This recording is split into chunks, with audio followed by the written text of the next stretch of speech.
Hey everybody, what's going on? This is Soul of a Fighter, and yet again, this is G, and today we are going to be bringing you an episode, and we're going to be talking to you about the recap of UFC 216, return of meritocracy to the UFC self-sabotage, and more in this whole entire podcast. So please join us and just listen along, send us messages along the way, and as always, we have our two super duper awesome podcast guys here as well. Go ahead and introduce yourself. Hello, everybody. I'm Jim. Good evening, everybody. This is Cyrus Stark, and we got a great show coming up. Hope you guys enjoy it. We're going to talk about a lot of great topics, and of course, this is Soul of a Fighter, a podcast by fighters, about fighters, and for fighters. So join us. And hope you enjoy the ride. All right, so that's bringing us in. So the first thing we're going to talk about is the recap of UFC 216. Because, I mean, there was a lot of things that happened there that I guess a lot of people were excited about. And they're like, oh, you know, hey, this happened and Tony won and Kevin Lee had a staph infection and all types of crazy stuff. So let's go over the recap and everything. And, like, how do you guys feel about the things that happened at UFC 216? Like, just even the normal basic stuff that happened. Like, give us your thoughts, guys.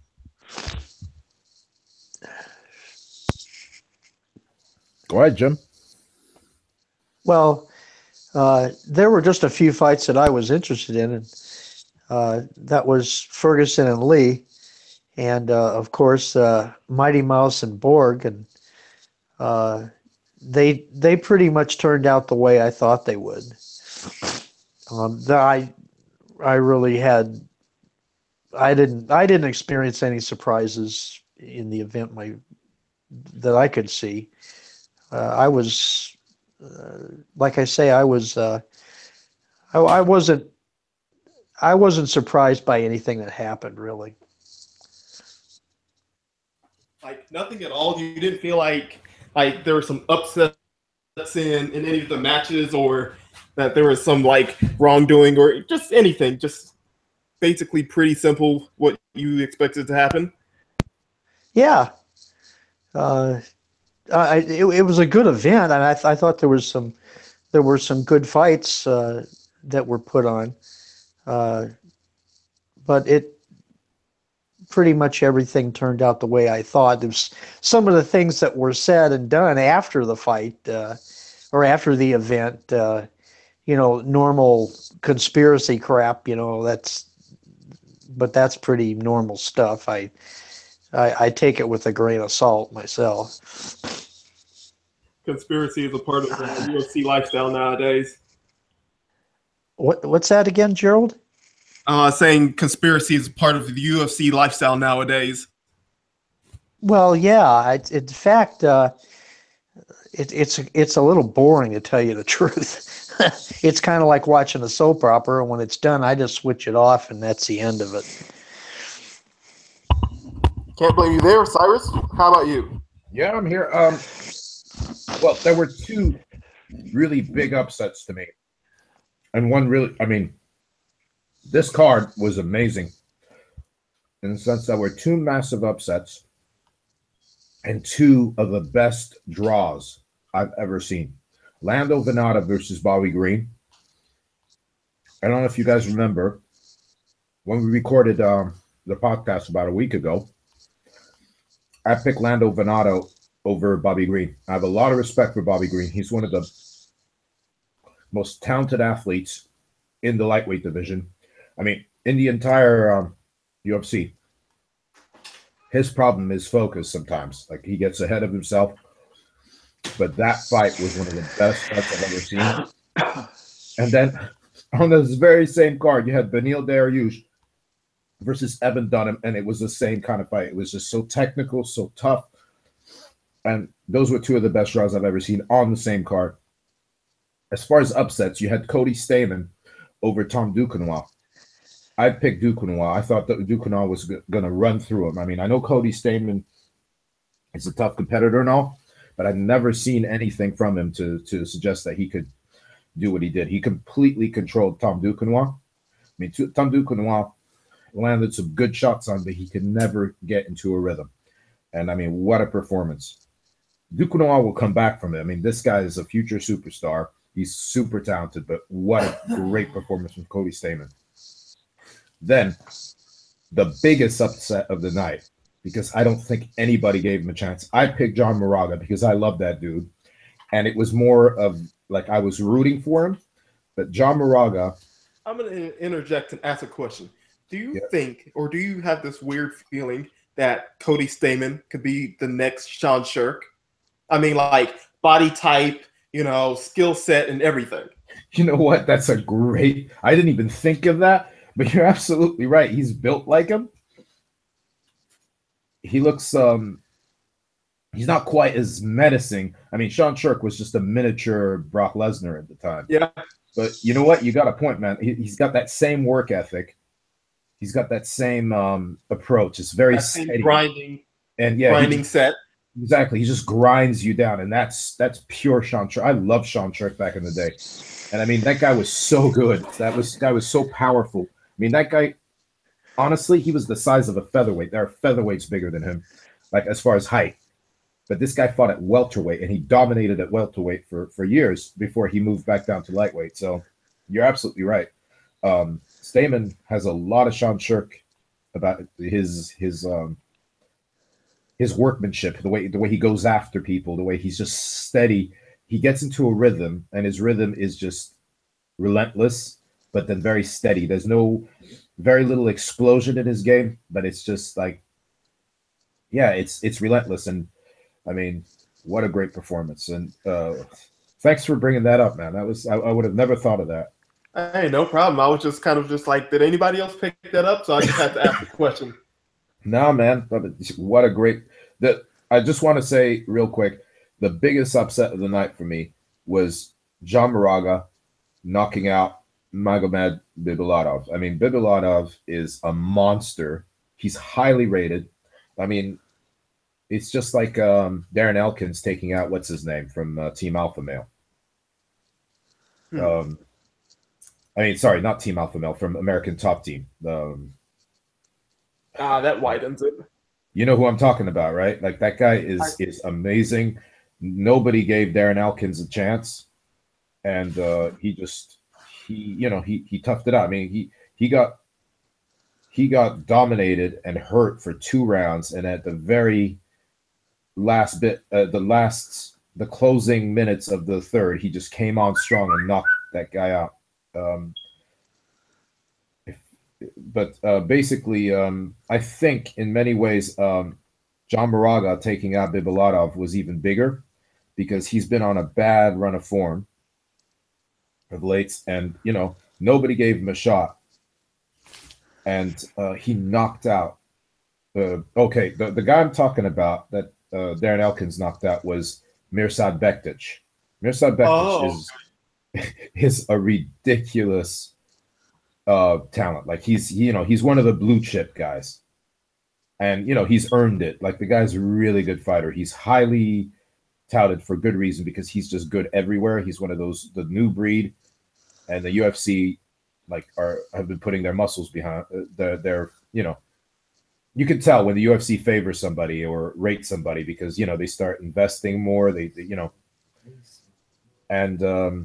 But for Moraga to do that against Bibulatov, I was so happy, but I was so impressed. Like I picked Moraga to win, but I also knew he was up against it because Bibulatov is one of those guys nobody wants to fight.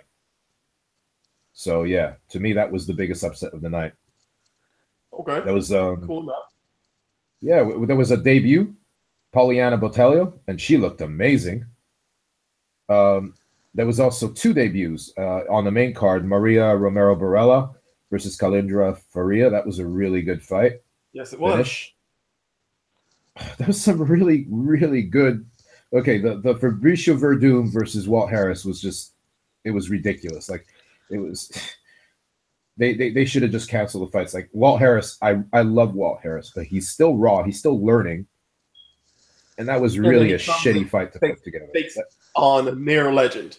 or a legend in Fabricio Werdum. No, he is. Yes, I don't like him. I have very little respect for him. The guy is a legend. He's one of the great, one of the most talented. I mean,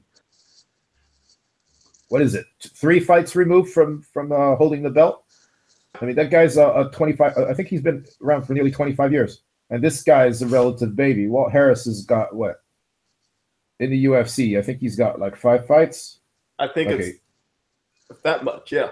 1, 2, 3, 4, 5, 6. This was his 6th fight. I mean, come on. And it's not even that. Like, I don't have a problem with that. They gave it to him on what? 24-hour notice? I think it was less than that. Yeah, right. I think that was shitty. You know, I that's really bad. Like, I don't think what's his name? The great the guy who retired, the great matchmaker. Don Shelby. Yeah, no, I like Sean Shelby, but the guy before, the guy who's been there since the beginning. He just tiny guy. Yeah, I don't remember that guy. Yeah, him, the great matchmaker. I'm so sorry. I have a problem with names, but that guy, I don't think he would have ever allowed that fight to be made. That was ridiculous. That was Sod's Law, man. It was Murphy's Law. It was a real shit fight to make, and it's not fair on Walt Harris. Walt Harris deserves better, man. He does. I mean, but it's like you also got to give it to him. He did take it. I personally don't know why he took it, considering the odds stacked against him and everything that's going on, because he was supposed to fight Mark Godbeer that night. That was a great fight. You're right. They should have just taken Fabricio Werdum off the card altogether. Yeah. They should have just taken him off the card and set him up on the UFC 218. It would have been the heavyweight card. Like 218 is going to be what's his name, Ngannou versus Werdum, and then you could have had Werdum on that card too, and then that would have been perfect because you would have a big time a couple of heavyweight bouts plus Verdum's there if anybody falls out.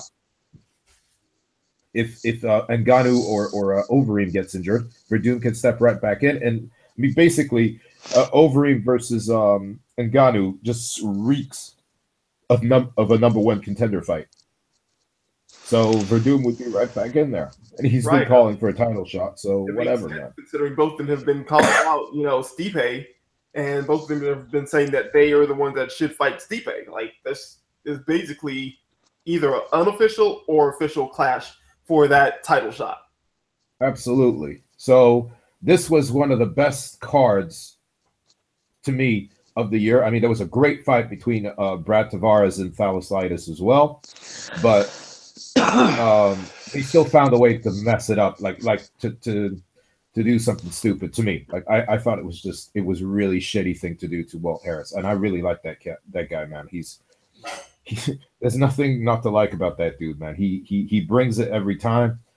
He's got real potential. He's a freak athlete. He hits like a Mack truck. He's still raw, but every time I see him, he adds something to his game. He's highly motivated, and he's a guy I find it impossible not to root for him. So, like, he'll come back from this, and I hope that from now on they treat him a bit better because that was ridiculous. Hopefully, well, they rebooked this fight with Mark Godbeer. Yeah, good, and you know what? I hope they paid him, and I hope they gave. I hope like the way they I think things are changing in the UFC because before, like you get so many losses, you lose 3 in a row, they cut you right off.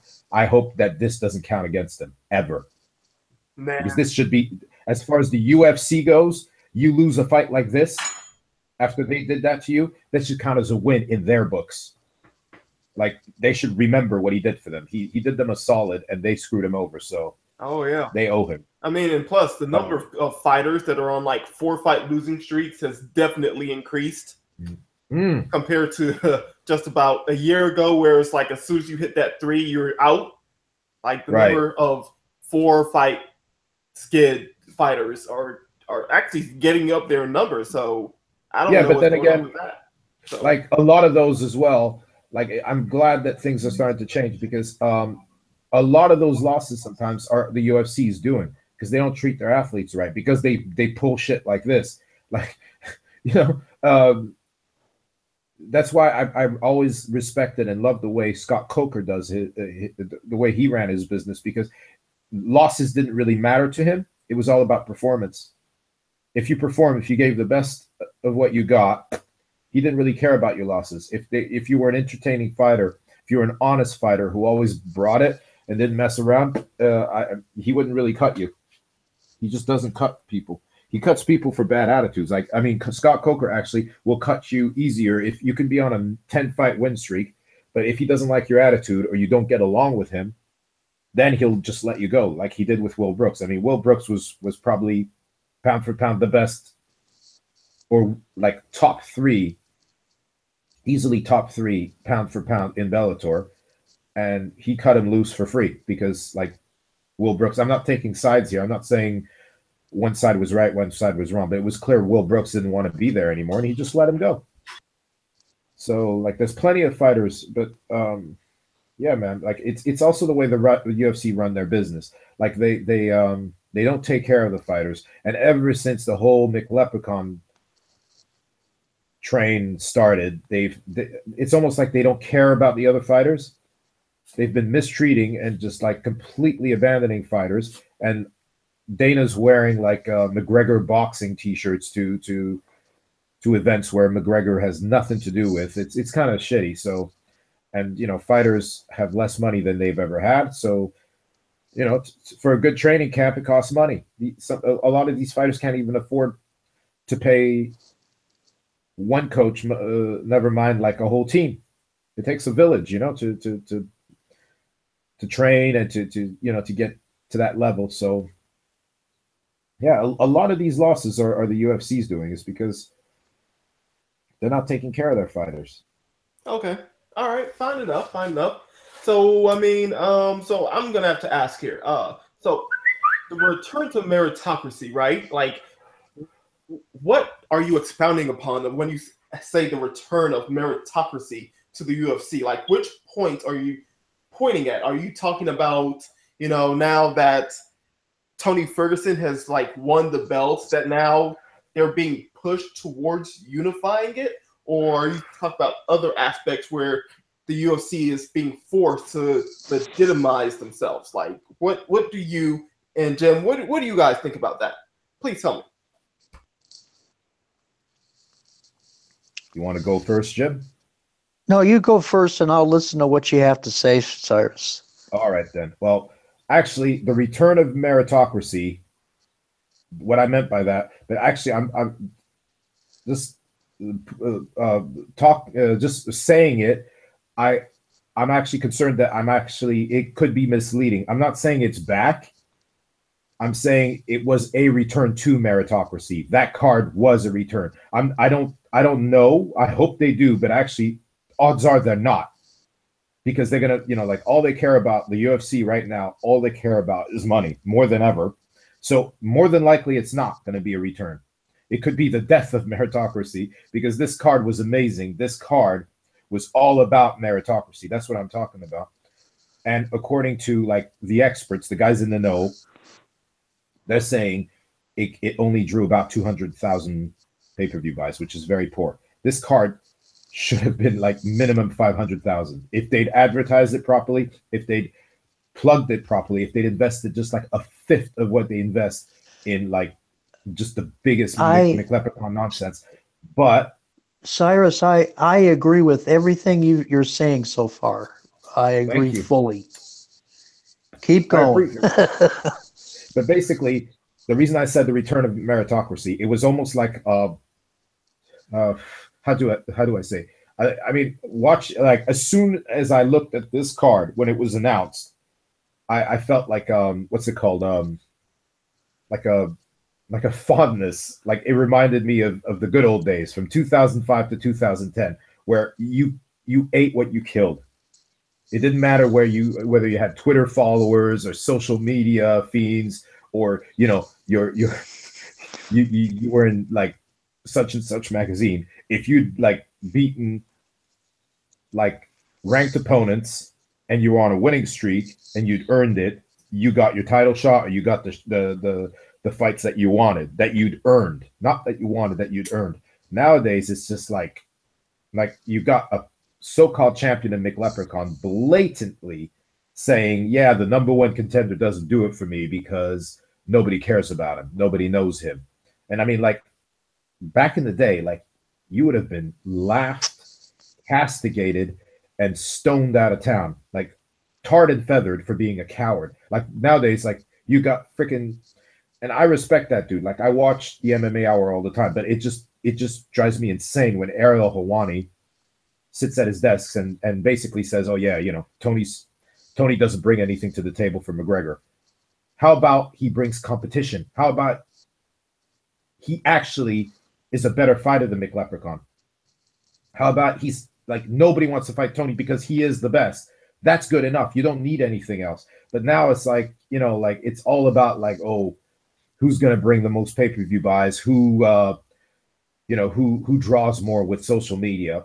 So this card was special to me because it was all about who deserved to be there. I mean, Kevin Lee, you could say that there were some people, like as far as the rankings goes, you could argue that some guys deserved it more. But the fact that Khabib is still injured and still trying to, trying to manage his health properly, it kind of opened things up. And the fact that he beats, no matter how controversially, but I mean, a great fighter in Michael Chiesa that kind of, and yes, his press conference, his over the top antics did help him, but it was a meritocracy card. Like it was great to see Demetrius Johnson put on a clinic. I mean, one of the greatest flying submissions you'll ever see. Apparently, he's going to name it the Mousetrap. Like that is his merit. Like this card had meritocracy written all over it. I mean, Mighty Mouse, as after the way they treated him, they've been treating him for years, and the way they completely, like, basically slandered him in the media all summer long. It was great to see him back, break the record, confirm. Like, I mean, he's already confirmed it time and time again. But I mean, 11 straight title defenses. What a great champion. I mean, like I'm partial to John Jones and GSP, but I will never argue against the case for Mighty Mouse being the greatest ever. Like that man is amazing. I have nothing but respect for him, and I tip my hat to him. And it's just a disgrace. It's an absolute. It's a black stain on our sport that people don't respect him more, and that his own promoter doesn't respect him. Well, Demetrius Johnson and his superior skills can't. Dana doesn't know how to market that. What Dana knows how to market and what the UFC wants to market is WWE trash bastards. That's what they want to market. I mean, people with skills. People with MMA skills don't make money for the UFC. They just don't. Am I lying? I don't think so, especially in this WME IMG era. I mean, if you have skills, you're not making money. You got to entertain now. Yeah. Well, WWE entertains lots of people with trash. And the UFC, as far as I can tell, that's what they're adopting. Trash. Demetrius Johnson, Joanna, good technical MMA artists, they're not appreciated for their sports ability. I think it's just a damn shame. I don't care. I don't care to see or witness trash sports. I want to see sports, but I guess I'm just in the minority. I guess. Yes, you are the hardcore minority now. Well, I'm really not hardcore.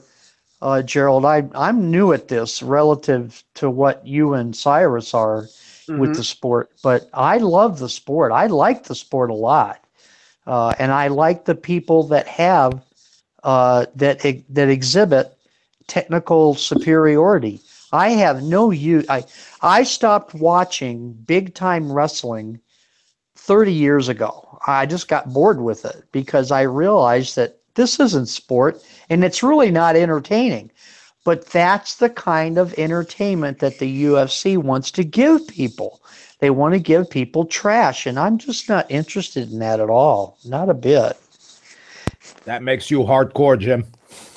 Well, I'm really not hardcore. I'm still a newbie at this sport. There's lots of, and boxing too. Those are two sports that I joined G Plus specifically to learn more about, and I have learned more about them, and I'm enjoying them. Now I'm struggling with the politics involved, the financial politics and the politics involved with these two sports. There's just all kinds that involved with them in order to enjoy them. And I want to learn. I want to learn what's real and what isn't real. And so far, what I have learned that's real and what isn't real, I'm not liking a whole lot of what the UFC is giving me on the television set. I'm really not. There's some, of course, there's some artists that I really appreciate, and I go out of my way to try to watch them. But there's some the McLeprechaun and McTapper. I just he that kind of behavior just does not interest me one damn bit, not a bit. Tomfoolery. That's all it is, man. Like, people love to shit on Ronda.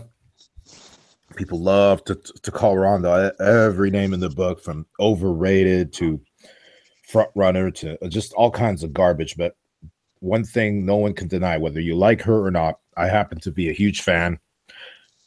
But one thing no one can argue is she always fought the number one contender. She always fought, with the only exception being Bethe Correia. She always fought the number one contender, the most dangerous woman out there, the one that had the biggest chance to beat her. From she started with Sarah Kaufman in Strikeforce. Then her first title defense in the UFC was Liz Carmouche, who's who's known as the female Uriah Faber. I mean, that woman is, they call her gorilla. She's gorilla strong. She's dangerous. Look what she did to Ronda. Like, she caught her in a nasty choke. Ronda toughed it out. Then she went from her to Sarah McMahon, I believe.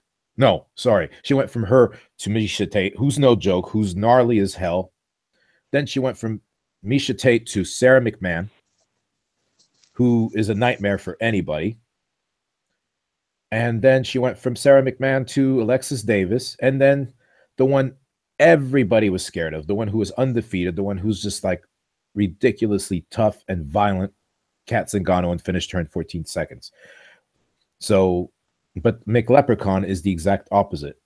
The more success he's gotten, the shiftier he's gotten, the more he's looked for easier fights, and just like the level of bullshit surrounding not even just him, just his persona, just the level of just lies and just like tomfoolery the UFC machine has just poured all over us. It's all over the sport. It's just bad look. It's a really bad look. And yeah, no, basically it's something GSP said once. Like, this in this sport, especially this particular sport, there's place for everybody. And I love the pageantry. It's not, I don't love it as much as the actual sport. I'm a purist, all that, yeah, but I'm not a snob. Like, I celebrated Chael Sonnen. Chael Sonnen was special, but that's the reason he was special was that he stood out. The whole McLeprechaun thing is, it doesn't even stand out anymore because everybody's trying to do that. And I'm not saying they're all copying him, but there's more and more of it. So it's not special anymore. It doesn't stand out. That this like the thing that makes MMA special is all these different characters, all these different human beings, man, women, whatever. They all have amazing personalities. Some are very quiet. Some can barely look at the camera. Some just eat up the camera. As soon as they walk in, they're just drawn to the camera. The camera's drawn to them, and they are bullshit artists. But when they get just like Chael Sonnen. He was, I mean, I could listen to him all day, and I really enjoyed his fights and his performances because they were fun. They were funny. I mean, I love the way he'd always try and cross the line, but then the reason it worked was because on the other side you had George St. Pierre, who was almost a nerd, and then you had Nick Diaz. And George St. Pierre said this one day. He said, "If everybody was like me, if everybody behaved like me in this sport, this would be super boring." That's why, thank God for Nick and Nate Diaz, because these guys talk trash all day, but then they come and fight, and that's why Clash of Styles is so good, because Clash of Personalities as well. But now, like, ever since I mean, Dana, I'm not even like, Dana's Dana, like he's you know, whatever. But ever since WME IMG took over, William Morris, they've just done nothing but step and shoot themselves in the foot. Like, for them to have that Budweiser idiot sit there and tell fighters, if you lose, we don't like you. If you lose, we won't promote you. And you all need to be more like McGregor. It's just like the dumbest shit I've ever heard. Be yourself. Celebrate the difference. Like, the French have this saying called "Vive la différence." Like, basically celebrate, long live difference, long live variety. That's what makes a sport so special, because you got a guy that can run his mouth. Then you've got a guy who doesn't say anything, but will knock your head off, like Rory McDonald. Rory McDonald never had a lot to say, but boy, did he express himself in a cage. Same thing for Robbie Lawler. Then you got guys like the Diaz brothers who talk, but it's hard to follow, and you're not always sure if you understand what they're saying, because, you know, they talk like they think. It's you know, it's that ADHD thing where you just blurt out whatever you think it, and it's amazing, and it works. And, you know, but everybody, like, there's so many fighters who are trying to pull a McGregor. It's not even fun. It's not cute. It just looks cheap, and it's like, as soon as it's fake, that's a good observation. That's a good observation, Cyrus. Yeah. It does appear that they are being theatrical. No, but that's what it is. It's posing. It's posing. I hate that shit. Like, I used to watch as a kid. I loved watching Hulk Hogan. I loved watching Andre the Giant. I loved watching The Ultimate Warrior. But these guys, okay, they were playing characters, but there was a lot of real to it. Like, The Ultimate Warrior was crazy for real. Hulk Hogan is kind of out there. He's a cartoon character. But nowadays, they're all acting the same. They're all posing the same way. I mean, they don't even wrestle. Most of the time, they're just posing, all greased up. It's really homoerotic, really. They just pose, make sure, like, the light catches their body just right so it glistens, and they just pose talking absolute nonsense. And it's just like, it's the most boring thing in the world. Like, I honestly, like, I watched a show, like, I think last year, and the only thing I enjoyed was the girls. Like, since I stopped watching, you have women everywhere, like beautiful women. So I looked at the girls. That's it. Like, there was barely any wrestling. There was just a bunch of posing, a bunch of insults, and that's that.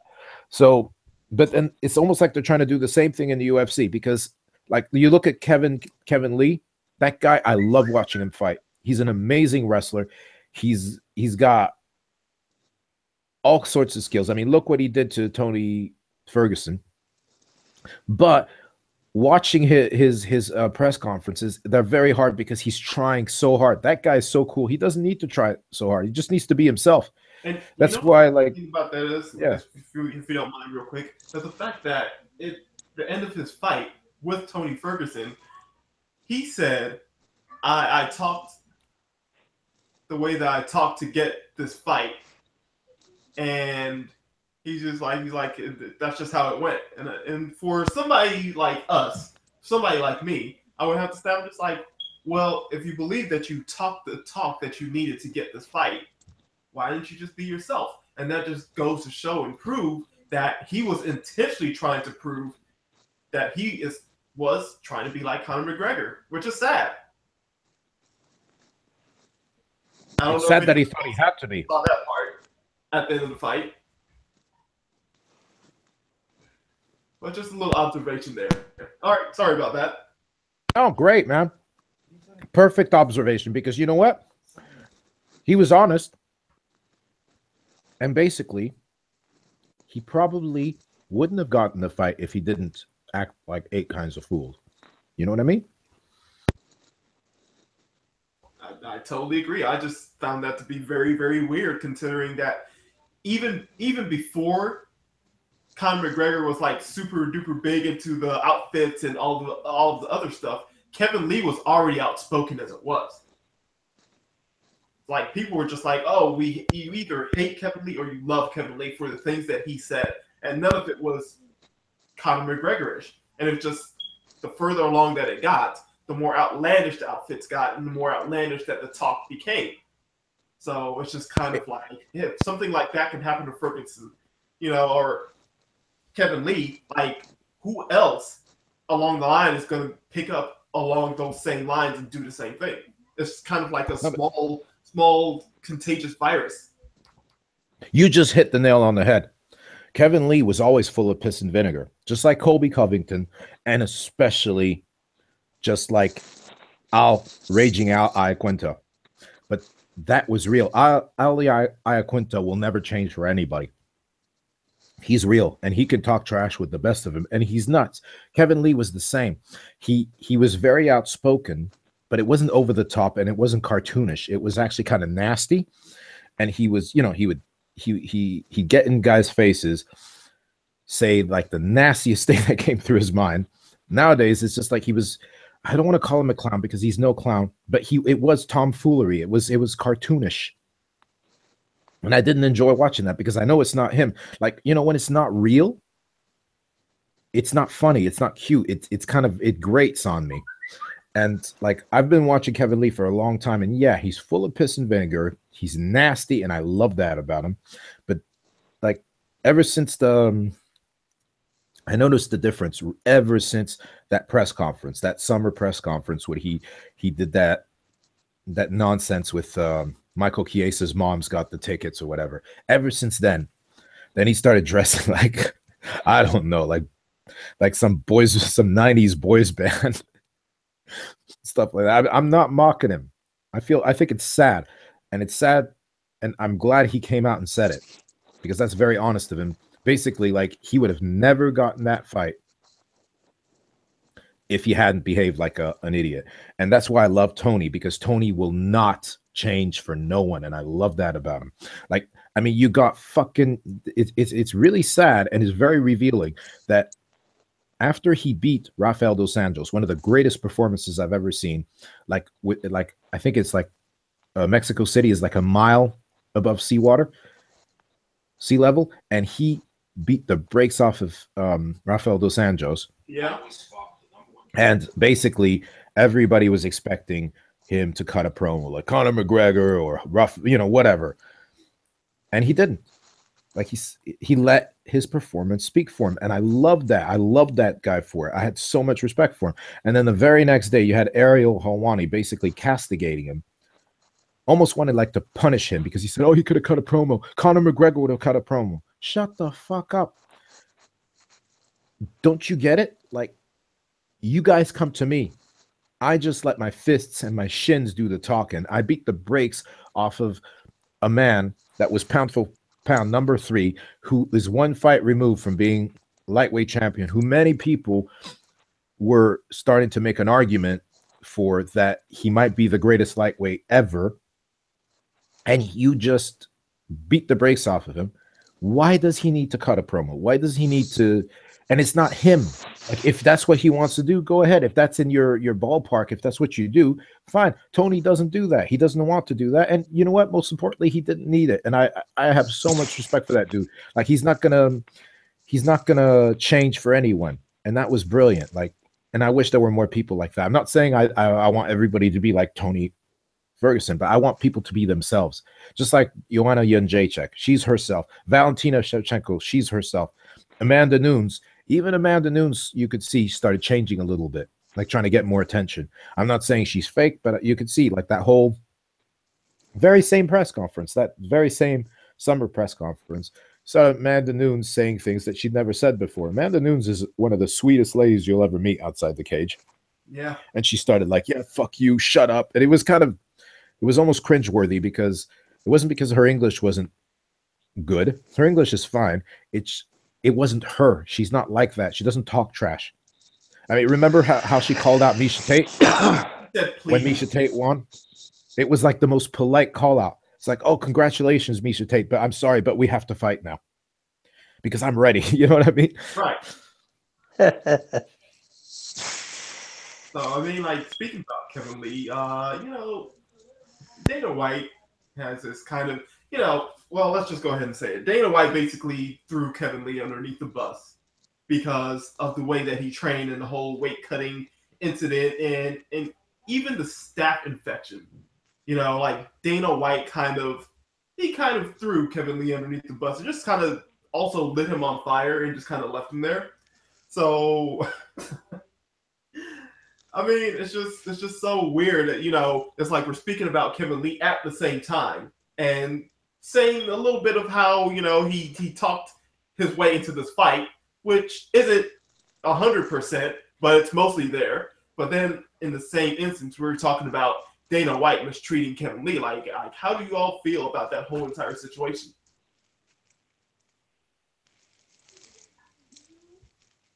Dana fucking White, what can I say? That's what he does. He just has to make everything personal. Doesn't get his way, he will make it personal. And basically, at the post-fight press conference, I mean, really, there was no issue. He weighed in the morning, 1 pound over. He had the right to weigh in a second time. By the time he came back, he was 1 pound under. There's nothing. That's not even an incident. There was no controversy. There was no cheating. He wasn't holding on to a towel. He didn't do anything wrong. He just came. Then between the weigh-ins and the fight night, it came out that he was suffering from a staph infection. Okay, those are nasty, but it's not the first time, and it won't be the last time a fighter fought with a staph infection. Luke Rockhold won the middleweight title with a staph infection in his leg. And I mean, that was one of the greatest, to me, it's the greatest middleweight title fight ever. A lot of fighters, especially wrestlers, suffer from staph infections, but it's not ideal. And to Kevin's credit, he never used that as his excuse for losing, but he was obviously suffering it. My issue is two things, which I found really sneaky. Is, I mean, wrestlers suffer from it all the time, like I just said. So it's very easy for a wrestler, i.e. Daniel Cormier, to look at Kevin, and he had if you guys watch it again, he had like a spot on his chest. And as soon as you look closely, you like, if you're a wrestler and you've suffered or you've seen other people suffer from it, you recognize the symptoms, you recognize the sign. Daniel Cormier had a look at Kevin Lee and right away said, that guy has a staph infection. And then he was told not to mention it on air for whatever reason, which is really weird. Like, and basically Dana was unhappy with Kevin Lee because he made a big deal out of nothing, because Kevin Lee didn't miss weight. It just took him 2 tries. And basically he went on this rant about how Kevin Lee was unprofessional because they tried to help him. They invited him to the athlete center that they to me wasted $70 million on. And he refused, which is his right. Like, he has his own team. And why would he go to the UFCs if he's happy with his own team? And he tried to make it look, I mean, the way he spoke about him was like Kevin Lee had just like missed weight by 10 pounds and, had completely fucked it up. And he went on about like, yeah, we're trying to help these athletes.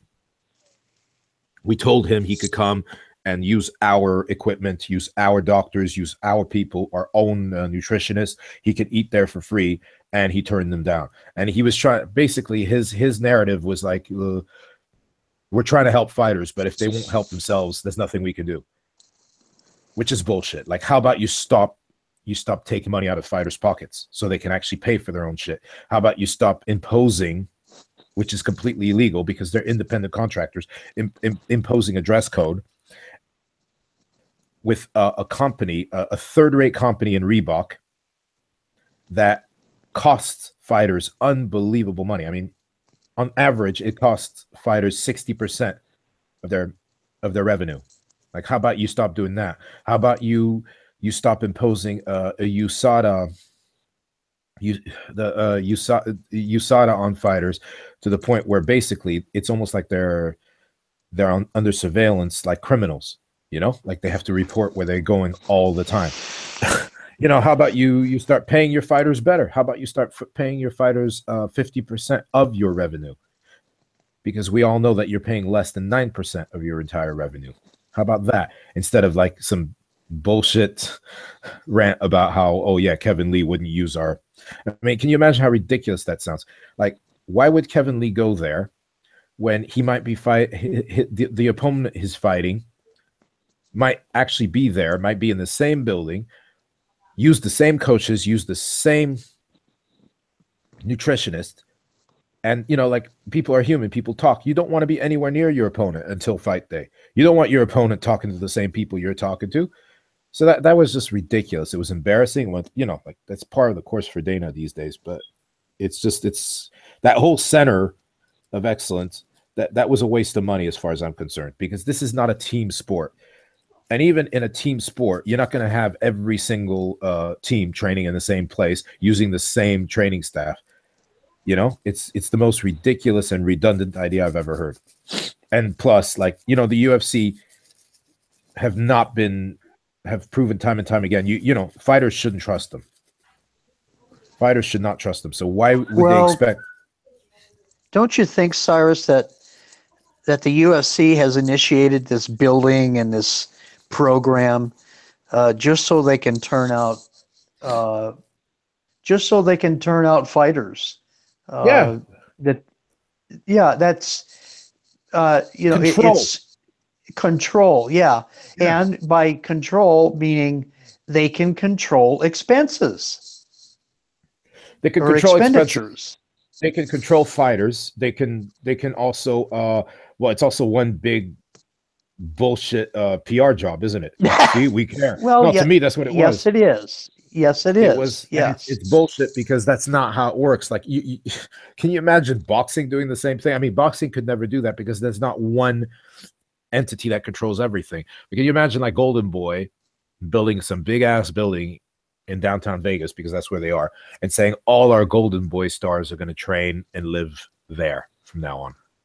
I was like, yeah, that would go down real well. Yeah. Like Tally Mayweather, yeah, you're going to have to start living in the same place as Miguel Cotto or Manny Pacquiao. It's like, we're talking about men and women, individuals. This is not a cult. This is not a high school. These guys are grown-ass men and women. Can you imagine telling Dan Henderson, like, yeah, you're fighting for the UFC. We'd like you to live next door to McLeprechaun. Like, right?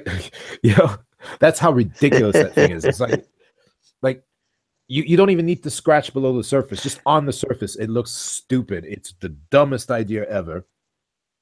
And you know what? Build it. You have the money, build it. Why don't you? They really should have spent it more on, you know, they should have given that money to the fighters. But if you want to build it, it's your right. You can. But don't start complaining and throwing someone under the bus because they don't want to use it. Have proven time and time over the years that fighter interest and fighter safety or fighter, you know, earning power isn't your priority. On the contrary, you're doing your best. They've actually been paying hundreds of thousands of dollars, not millions, in ensuring that fighters stay under. Like, you're you know, like, they do their best to keep fighters apart from each other. They do their best to, I mean, they've killed the idea of a union or an association or fighters uniting to negotiate a better deal or fight for their rights. So, you know, give me a fucking break. Why would you go and train and live under their roof if everything they do outside the cage is to keep you down? So, whatever, man. Like, that's my take on it. It's just ridiculous, and Yeah, and it's all part of the self-sabotage. Okay. All right. Well, Yeah. if the UFC has invested that kind of money into this building and its program, they must see some kind of future in it. They must. Yeah, well, So but then they again, wouldn't. yeah, they see a lot of stuff, but they get a lot of their stuff wrong. Like, for example, even the like look at the narrative lately. Like, they've done really good for McGregor, but they've also damaged their business. Like, before, the UFC had a lot of goodwill. The UFC stood for something. Like, you can't even tell me that the UFC puts on the best shows in town. You can't, like, every time they put out a pay-per-view or a fight card, they'll be the best MMA in town. And they've diluted their talent pool. They've lost a lot of elite fighters. They've lost a lot of potential superstars because Rory McDonald, watch this space. He's going to become a superstar with Bellator. That guy, he's the second biggest draw in Canadian MMA history, and he's going to become a star. Just you wait. There's Gegard Mousasi, who, whether he's a star or not, it doesn't matter. Anywhere he fights, he brings legitimacy. They lost Nikita Krylov, who destroyed the former Bellator champion, Emmanuel Newton today, sorry. And Nikita Krylov is just an amazing fighter to watch. And right now he's like a star in Russia. They've lost a lot of talent, and they've lost and that costs you because, Bellator is catching up. ACB is right there. Like, ACB, I was watching them today. Every event they put on good fights. Then you've got KSW in Poland. They're more into the freak show. They're almost like the Pride / WWE of Poland. Like, but they're a fun league, and they pay their athletes extremely well, and they treat them well. And the UFC, after years and years of abuse, now the chickens are coming home to roost. But the thing is also, they plugged McLeprechaun so much at the expense of the other fighters that now it's like, if he's not on a card, or George St. Pierre ain't on a card, the card ain't going to do, like, they'd be lucky to reach 300,000 on a card with no John Jones, no GSP, or no McLeprechaun, or no Diaz brothers. That's the other one. Diaz brothers are great draws, but they're not coming back until they start getting paid, and rightly so, because they've been underpaid for years. I know Nick used to make for big fights, he used to make between $5 and $7 million, but I mean, he's worth 3 times that much. Nate has been underpaid for his whole career. The most he ever got paid was like 50 and 50. Yeah. Before he finally broke through. That's ridiculous. That's embarrassing. Nate Diaz is one of the greatest lightweights that's ever lived. I mean, look at his performances. I mean, he went through the lightweight division for years. I mean, he took out Takanori Gomi. Both Diaz brothers fought him. Nate was the first or second guy to give what's his name, from Jackson Wink. He was one of the scariest lightweights because he hit hella hard. I'm pretty sure he's the hardest hitting lightweight that's ever lived. Melvin Gillard. I mean, he went through some huge fighters. Pellegrino, he beat Kurt Pellegrino. That fight was unforgettable because that's when he flipped the double bird when he caught him in a choke. It was, so that's the way I see it anyways. What do you think, Gerald? Honestly, to tell you the truth, I agree with most of what you're saying, and it's just everything. People have been saying this for years. Other organizations are going to catch up with the UFC, and it's mostly going to be due to their own fault more than any other organization just building their own talent or anything. People have been saying this for years, and yes, that time is coming way sooner than later. Yeah. I mean, UFC way quicker than I ever thought. Right, like UFC. Say, Gerald. Go ahead. Gerald, you're beginning to sound like you're in the other room. Okay. Sorry. No problem. That's better, hey. All right. So I mean, it's just the UFC is going to defeat itself. UFC 216 should have done way more than 200 something thousand, Yeah. buys. Like It was easily. a great card. Right. It should have Great easily card. done that. But the lack of promotion and also just their uncaring about their own fighters, unless it's somebody that sells, is another factor that's just poisoning them and just corrupting their whole entire company. And Bellator has been pulling in pretty much really good numbers. Yeah. They're And- outperforming the UFC on TV these days. Right. This is going to encourage Yeah, put up more Bellator's on TV a lot. Yeah. Oh, yeah. And So they had their it's- first pay-per-view in years this year, and it drew like 300 to 350,000, which is a really good number. Yeah. I mean, I'm sure a big part of it was Chael versus Vanderlei, but it doesn't matter. They did good, but they still, like, the maximum, they're always on TV, and they put on good fights. Right. So, I mean, like, if you have Bellator pulling in 300 something thousand with the card that they had, and then the UFC pulling in 200,000 with a card that should have been amazing, that tells you right there That's a good point, Gerald, and also Bellator is doing this without being noisy and rude. Yeah. Exactly. They treat their Uh-huh. they treat their customers right. And most importantly, they treat their fighters right.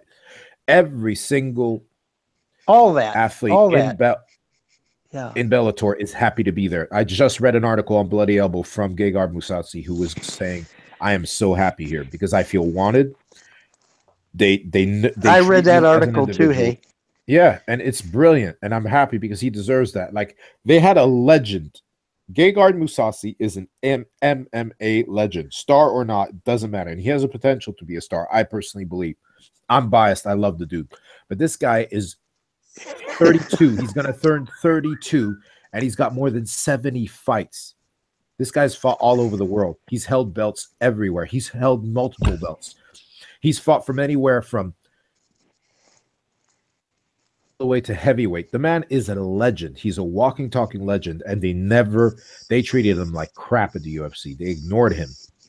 Pretty much. Now- And Yeah. that's what's getting them.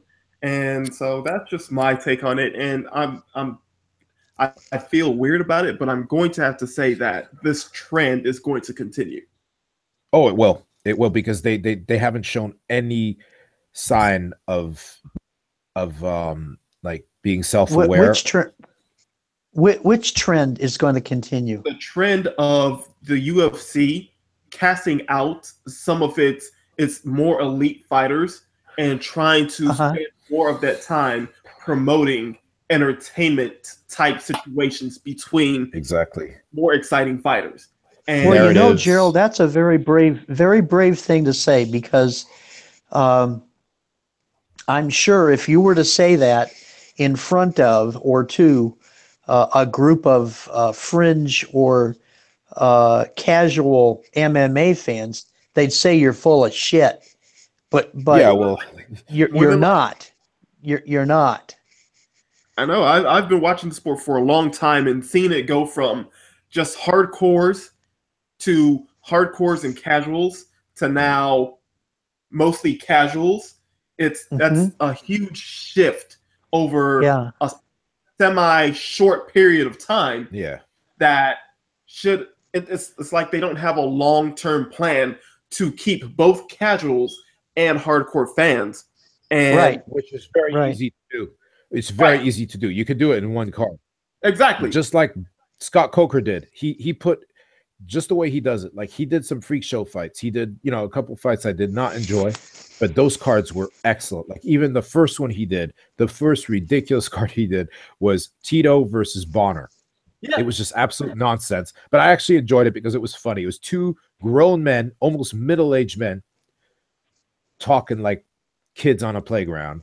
So that was kind of funny, and it was bullshit. It was absolute nonsense, but the card was excellent. Remember, the co-main event that night was Will Brooks versus Michael Chandler 2. Yep. And that performance was ridiculous.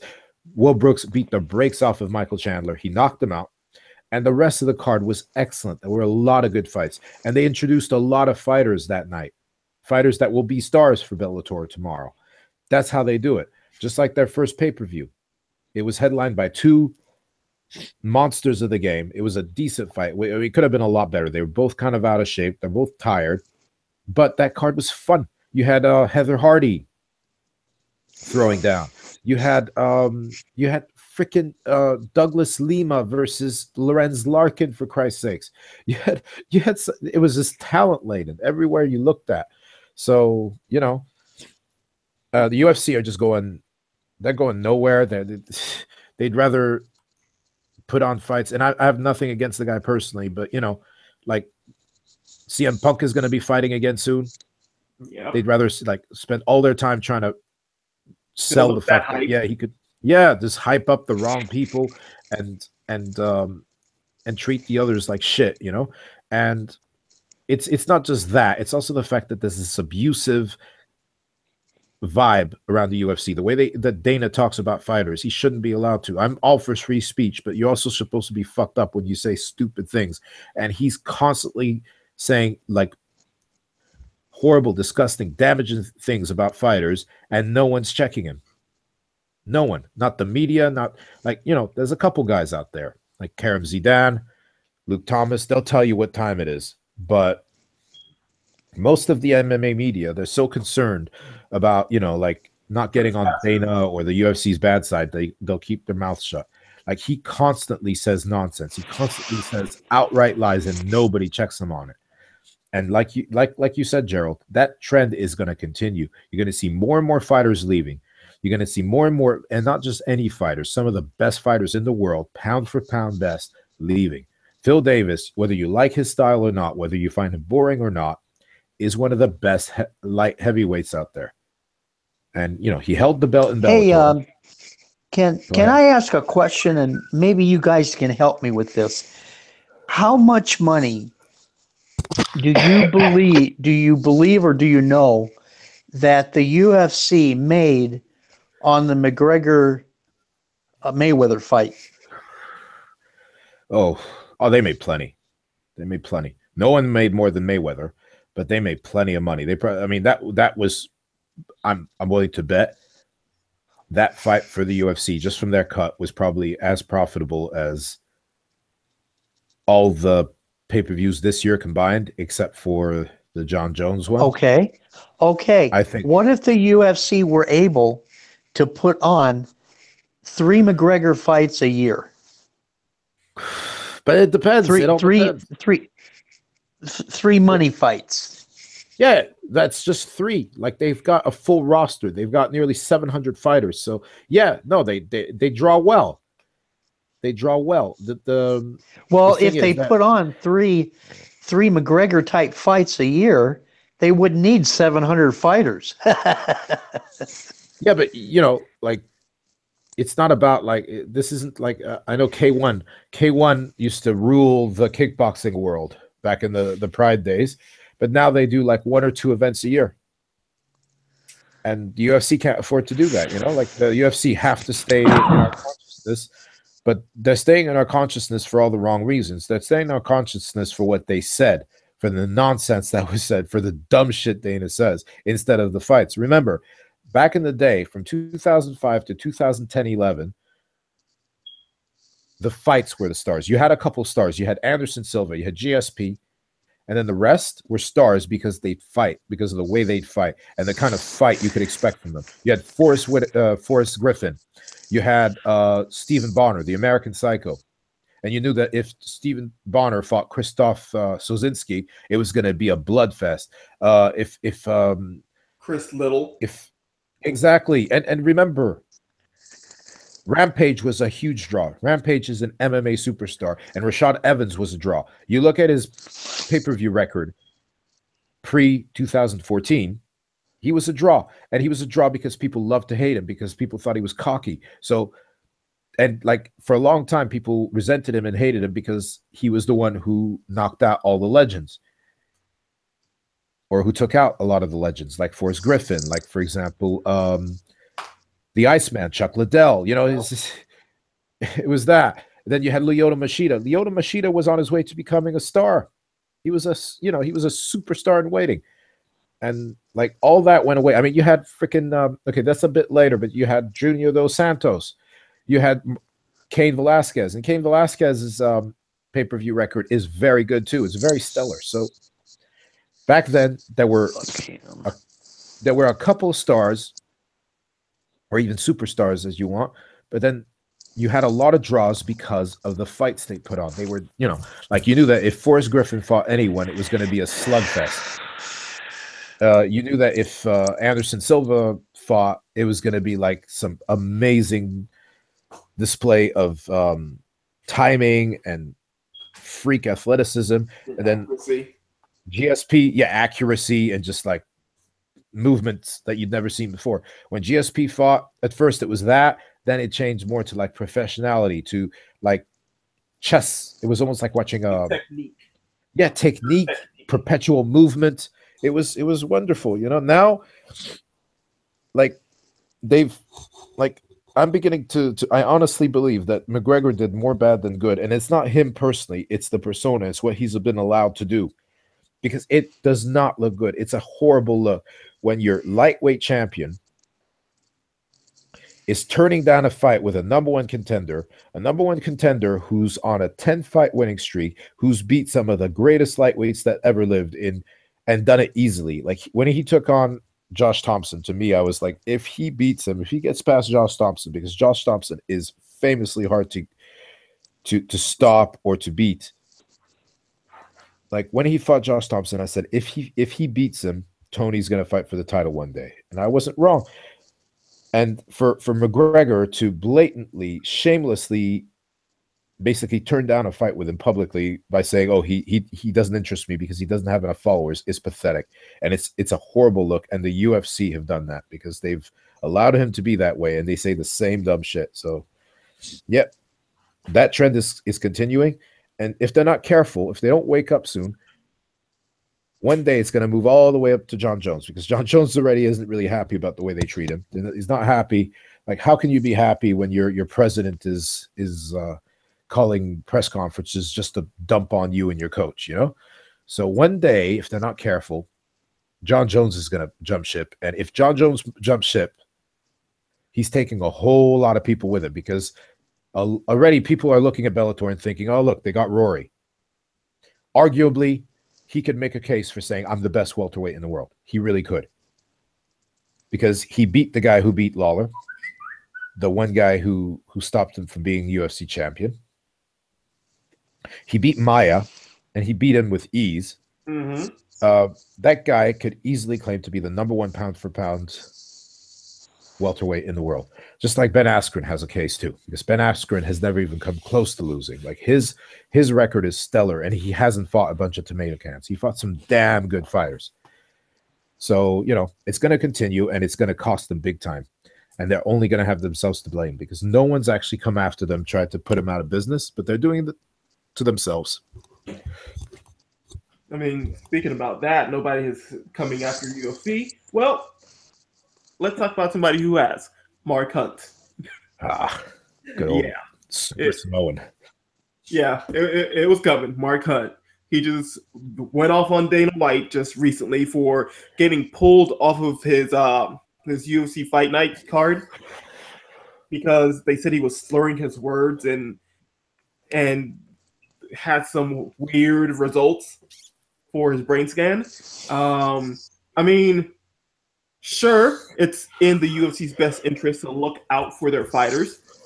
And I mean, but where does it get to a point where they have that option to pull a fighter from a card if that fighter says, hey, I'm healthy? And if they believe that Mark Hunt is unhealthy now, do they really believe that he's going to get better, like later on down the line, which is basically saying that, hey, your career is over for at least the next 3 years until your brain gets better? Like, I mean, that's just a question I have on my mind. And do people really believe that Mark Hunt is going to sue the UFC again for this? I mean, have you all heard about that? No. Cyrus? Yep. Yeah. I mean, he's currently suing them. He's still in court, and I'm very happy that because they were going to try and bury him, they were going to try and just get it dismissed. It didn't work because he does have a case. I mean, they put him in there with a juiced up fighter who probably gave him brain damage from all the ground and pound, and it was the most cynical, most unprofessional, most just like Weasley, just a bad look. So you think And he I'm did glad on that he's purpose? suing them. Yeah, no, they knew exactly what was happening. They knew. I Okay. mean, that guy was tested Of a week before. I have of no doubt in my y- mind. they they Dana Go White ahead. knew what the hell was going on. He knew everything. And he even I'm went as far as to get the convinced. rules bent around so he could get the guy into the damn fight. Exactly. And like, I have no doubt in my mind. I don't have the proof, but we do have proof. Like, when you look at what they did with John Jones and Vitor Belfort, like, I have no doubt in my mind they knew. It's just they needed a draw because it was UFC 200 and they wanted to hit that million pay-per-view mark, and they got it because Brock Lesnar is a Yep. very, very Yep. popular wrestler. So there you go. But oh my God, yeah, no, I have no doubt in my mind they knew Brock was on the juice. I mean, come on, for them to waive the 4 month trial period for fighters fighting outside, who fought or competed or performed outside of the UFC, like for them to waive it just for him, saying, "Oh yeah," and basically their reasoning for it was, "Look at all the money we can make." That's bullshit, man. That's absolute bullshit, and I'm glad he's suing them, and I hope he wins because that was wrong. That was absolutely wrong. I mean, I I've don't heard. think I don't think it'll go as far as a decision. I think in time that the UFC will buy off Hunt. You think they'll settle? Yeah. Well, I hope he gets a lot of money, but there's a part of me that hopes he doesn't settle. There's a part of me that hopes that he takes this all the way, so he can Well, air all that dirty laundry or all that dirty ideally we tricks in hope public. that, Cyrus, but in the end, Mark Hunt's not a young man anymore either. No, but he is a heavyweight, and heavyweights age very differently and much better than Yeah. other Yeah. weight. So he's going to be, Mark is looking at retirement and, being able to look at his grandkids and remember their names and that kind of thing. So Yeah. I think if they threw a sufficient amount of money at him, he'd take it. Well, good luck, more power to him. I don't have a problem with that. Like, he deserves to, you know, he Mark Hunt should fight for less than $1 million a fight. He's a legend. He brings the whole Oceania behind him. They love him in Australia. They love him in New Zealand. And I'm glad he's doing what he's doing because he's standing up for something. Hmm. He's standing up for what he believes is right. Well, And I'm very like, proud of him too, and I don't even know the guy. yeah, like that guy is as nice a dude as you'll ever meet outside the cage. But what they did was wrong, and he's not taking it lying down. So more power to him. And I really hope that he wins because that was wrong. Yeah, I think that was pretty wrong too. I was just kind of like, well, that's Mark Hunt, as we say, is not a young guy, and so Nope. just to do that, at first I was personally thinking like, okay, well, this is the UFC watching out for their fighter, but it comes down to No. a point where it's like if he says that he's all right to fight and Yeah. everything, either you let him fight or you say we don't know when your brain is going to heal, so we're going to put you on the sidelines for however long we want, which still looks even fishy as it is, considering the situation that they're both in. So that's just my take on Absolutely. it. No, you're absolutely right, man. It's just any way you look at it, it's just not good. It's not right. It's not fair. And no, something needs to change. And you know what? Like the fact that he's suing the UFC and suing Brock Lesnar, I think fighters are watching that from far away and thinking maybe I should Hmm. start speaking up for Yep. myself. Maybe I I should think start. you're right, Cyrus. Yeah. No, it's. I think fighters are finally starting to wake up, like Okay. All right. to Well, the I fact just that. want to ask that question real quick. I mean, because it was kind of a thing that happened. It kind of blew over really quick. So just wanted to get it out there, get your thoughts on it. So let's talk about something a little bit more on the serious side of MMA here. Um, White supremacy in European MMA. I didn't say USA or any other country MMA, European MMA people. Calm down, calm down. So, I mean, I've heard very, very, very little of it myself, and I'm not very sure of what's going on. And I think you, Cyrus, being somewhere over there yourself and everything, would know more about it. So can you explain to us, like, what's going on? Like, we don't know really. Basically, I mean, I'd like to give credit to where it's due.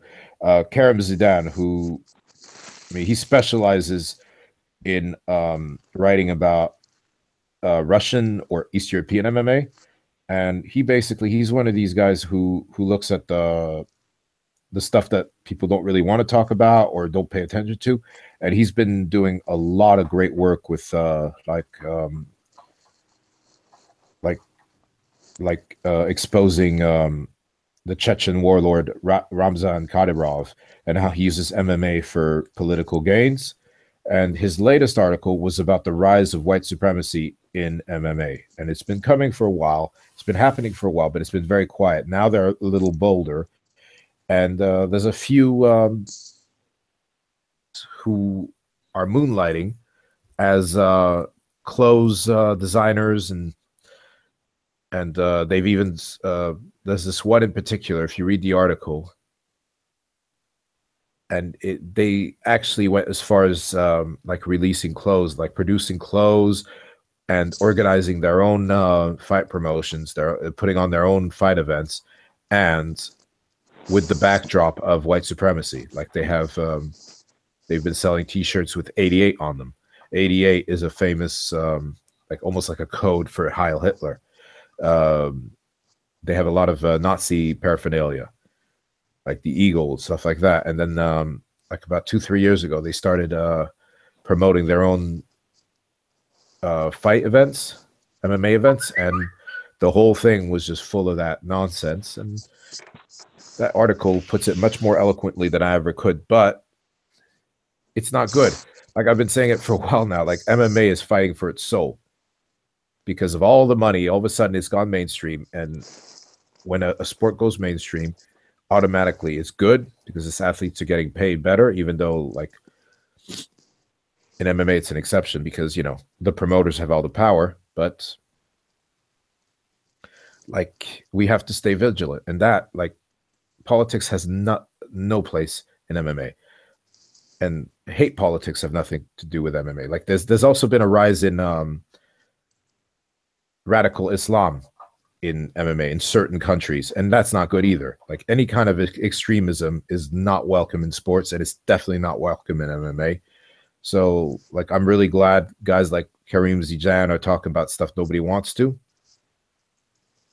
because it's good. It's what you know could save this sport, because you don't want that kind of stuff in this sport. And like we have to fight that kind of stuff. We have to, you know, like MMA is a special sport, and we don't want that in there. We want, you know, we want the purity of the sport. We don't need that all that hate stuff, that hate culture, that, you know, nobody's better than anybody. Color, skin deep. We all bleed. We are all the same. And that's when that was one of the things I loved about this sport, is that everybody's on an equal footing.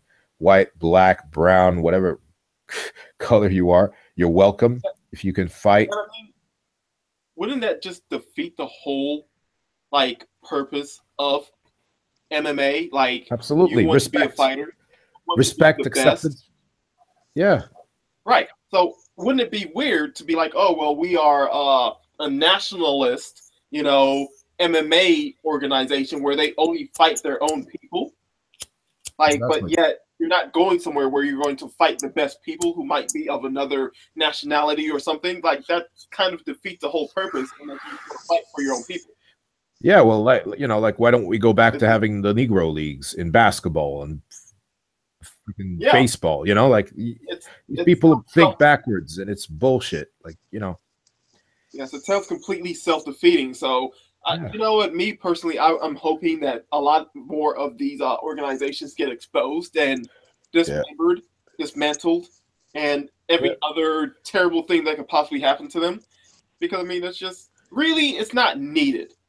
especially like now in this time and age, it's not needed, and it shouldn't be wanted. So Absolutely, man. It's not wanted, it's not welcome. And the good news is, like, since his little mini documentary expose on that particular one, I can't remember the name of it. It's been disbanded. They've had their license revoked. They're not allowed to promote events anymore, and I'm glad, because you can believe in whatever you want to believe in. You want to believe in hate, but just keep it out of MMA, man. Like, you want to play Ku Klux Klan, you want to wear a sheet, or you want to like dream of old Whitey, you're welcome to it. You have the right to believe whatever you want. Just don't impose it on others, and don't bring it into the sport. Yeah, I mean, it's just weird because, like I said, I haven't heard much about it. I mean, I sometimes kind of creepily follow Kareem Zidane myself, but then sometimes his articles get too deep, and I'm just like, oh my gosh, I'm like, this is his articles are excellent. Like, yeah, and I'm just like, this is getting in there. I'm like, my mind is being blown. So well, because that shit shouldn't be happening in MMA, but unfortunately it has. Even Fabricio Verdum, he's another example. He's personal friends with Ramzan Kadyrov. If you know anything about this dude, he's bad news. He's a tyrant. He's a dictator. And he rules Chechnya with a rod of iron. He kills people. His right-hand man, and I mean, it's not just Verdum. There's quite a few. There's Badr Hari. Wait. One of my favorite kickboxers ever. They hang out with him. They go to his Frankie palace, and sponsored by his gym. Yeah, Bahrain. Yeah. Bahrain's one of the worst places. Ties in there. Yeah. There's quite a few. MMA fighters, especially UFC, not MMA fighters, UFC fighters with direct links to those kind of people, and they need to open their eyes, because that's not a good look. You don't want to be associated with people who, you have to understand, these, like Bahrain, Saudi Arabia, those kind of places, they exploit people, and it's not good. So you take their money, but you're also taking blood money in many cases. Like Bahrain right now is not a good place. It's a good place if you're rich, or if you're on the right side. If you're on the wrong side, the dissident side, they do some pretty awful shit. I mean, they've got concentration camps in Bahrain, and I'm sure if Frankie Edgar knew about that, he wouldn't sponsor them. He wouldn't wear their gear, and well, now he can't because of the Reebok deal. But back in the day, he used to. He even walked in with the Prince of Bahrain once. Something I was like really surprised. So this needs to stop. People need to be aware of who they're hanging out with. They need to, like Verdum, he went as far as to insult Fedor, because Fedor, rightly so, as the president of Russian MMA, as a honorary president, he decried it. Said that kind of stuff has nothing to do with the sport. Like, stop it. And he also checked Ramzan Kadyrov for promoting Akhmat Fight Club. And the reason he exposed them and chastised them in public is because that guy, Ramzan Kadyrov, had his 3 sons who are all underage. I think the youngest is like 7 or 8. The other one is like 10 to 11 years old. The other's 14 to 15. And these guys were competing in full contact professional MMA. So, basically Fedor said children have no business competing in a cage, and if they do, they should wear the proper headgear, because at that age your body is still developing. Your skull isn't completely hardened, and these guys can have long-term damage. And that's all he said. And then Verdum started insulting him, saying he's a coward, and just nonsense, when all Fedor was trying to do was defend the honor of the sport. So yeah.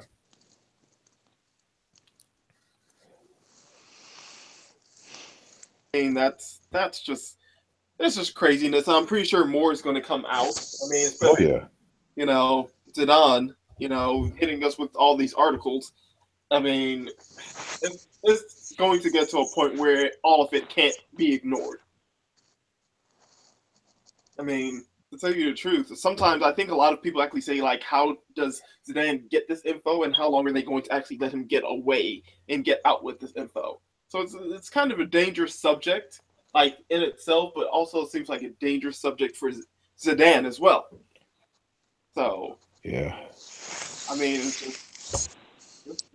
just had to ask and get that information out there. Just kind of talk about it a little bit. So let's get back to lighthearted MMA stuff. Yes, please. Anybody dying or any violence? Well, outside of the cage violence. So let's get to the UFC 217 breakdown. Yes. Finally. The good violence. Yes, the good, acceptable, honorable violence in the cage. So, yeah. I mean, okay, UFC 217, possibly going to be one of the best cards of the year. Yet again, here it is.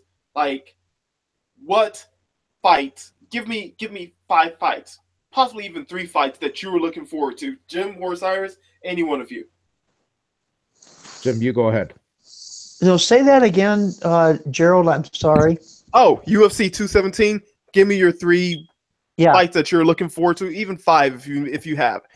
Just let me know, because UFC 217 is just going to be amazing as it is. I'm not really familiar with what's going on. Is that the one that Joanna's in? Yes, that's the one. Is. Oh, you want me to read you the read card? that off. Yeah. Okay, look, it starts off with Ayman Zahabi versus Ricardo Lucas Ramos. Zahabi is Firas Zahabi's younger brother, and he's had 2 fights in the UFC, and he's looked amazing. Then you've got Patrick Cummings versus Corey Anderson, which is no joke. They're both excellent athletes, and Patrick Cummings is one of the toughest dudes ever. You've got Alexei Olenek, who's like an amazing submission Sambo wrestler. He actually beat Fedor in Sambo, and he was the one who choked out the first guy to submit Travis Brown, I believe, versus Curtis Blades, who's a highly rated prospect. You've got Mickey Gall versus Randy Brown. That's going to be a fun fight. They're both young, raw, and hungry welterweights, but they're both freakishly good athletes. You've got James Vick, who's just an amazing lightweight, versus Joseph Duffy, the guy who submitted Conor McGregor in less than a minute. You've got Johnny Hendricks versus Paulo Enrique Costa, or Borrachinha, as they call him, who's a very, very exciting and very violent fighter. You've got Stephen Wonderboy Thompson versus Jorge Gamebred Masvidal. If that fight doesn't excite you, I don't know what will. That's an amazing fight, an amazing clash of styles. Pardon me. Stephen Thompson's Karate Kid moves and just brilliant balance and brilliant strikes. Yeah, I like to watch him fight. Jorge Masvidal's boxing. I mean, yeah, I love watching both of these guys fight. I have no idea who's going to win that one. Then you've got Joanna Jędrzejczyk versus Rose Thug Namajunas. That's going to be a great fight. And everybody's counting out Rose. You cannot count out Rose.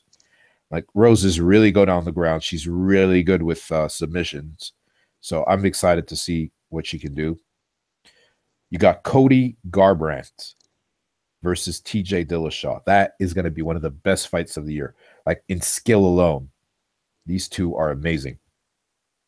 TJ Dillashaw just keeps getting better and better. His movement, his timing is just unbelievable. Cody Garbrandt is just a destroyer. He's got amazing boxing. And I mean, anybody who beats Dominic Cruz deserves respect. And of course, then you have the main event, the Michael the Cunt Bitchping versus George Rush St. Pierre, the return of the great Quebecois, or the great Canadian.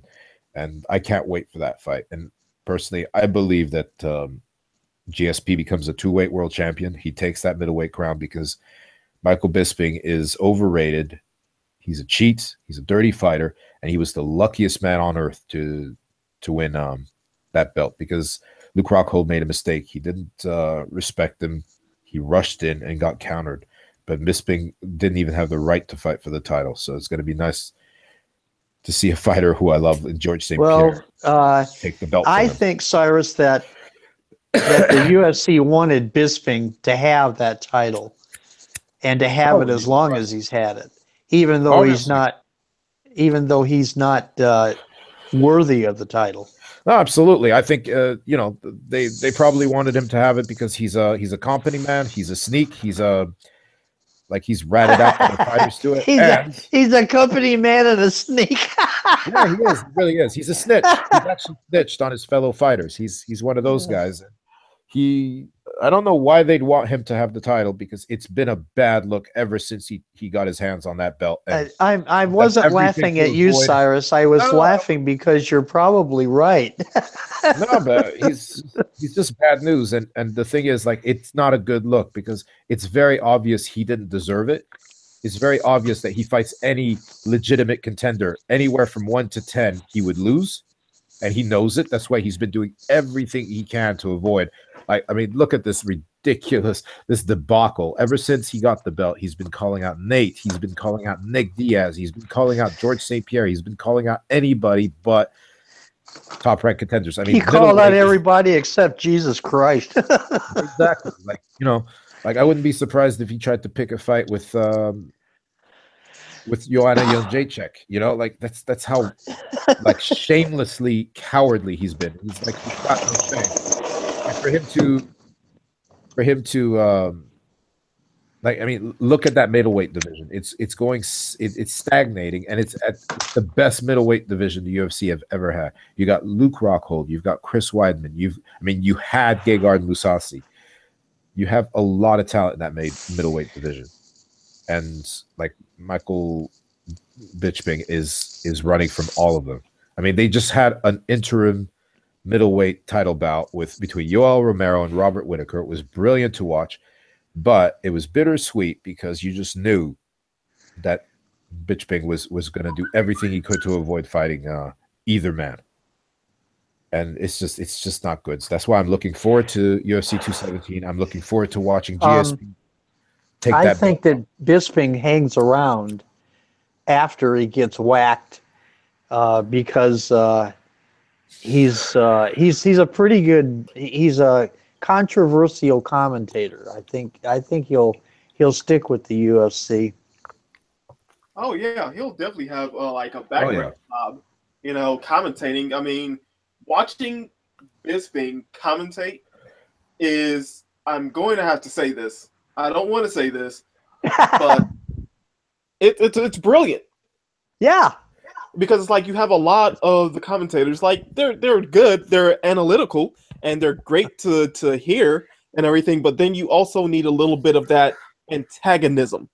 Yeah. And nobody has that antagonism like Michael Bisping. Like when you see him like interacting with Karen Bryant or Daniel Cormier or anybody, it's gold. It really is. To be fair, like he's unprofessional, he's ignorant, he says embarrassing stuff all the time, but like you said, it's brilliant because it gets people reacting.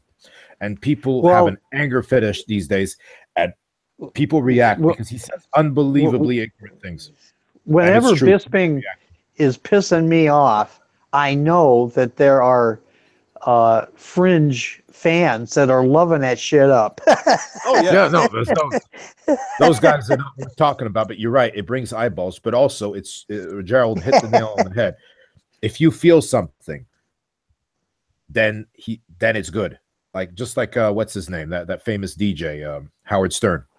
Yeah. Like half the time he was just trying to get you to hate him because when people hate you, people watch. I mean, look at Floyd Mayweather. He made himself the most hated man in boxing ever by acting like, the most vulgar, arrogant kind of person that was arrogant, classless guy. And people would pay through the nose to watch him lose.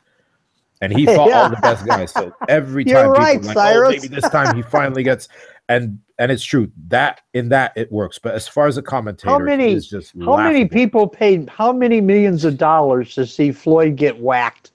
No, but it's true. I mean, look, to see that the man probably made about $500 million. August 26th in one night. So yeah, they pay a lot, obviously.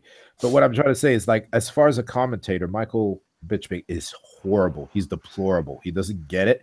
He's unprofessional. He says embarrassing stuff. I mean, you want a good commentator, you've got Dominic Cruz. I think Dominic Cruz is the best. You got Cormier. Yeah. But even the interactions between Dominic Cruz and Bisping are priceless, because Dominic Cruz continually embarrasses him, continually puts him in his place, because all he has to say are stupid things. And it's true. It's good for TV. It's good, you know, there is good to it, because it creates controversy, and controversy sells. I mean, the way I didn't enjoy that, because, you know, that's just bullying. Like what he did to Karen Bryant was just like pathetic. It was completely uncalled for.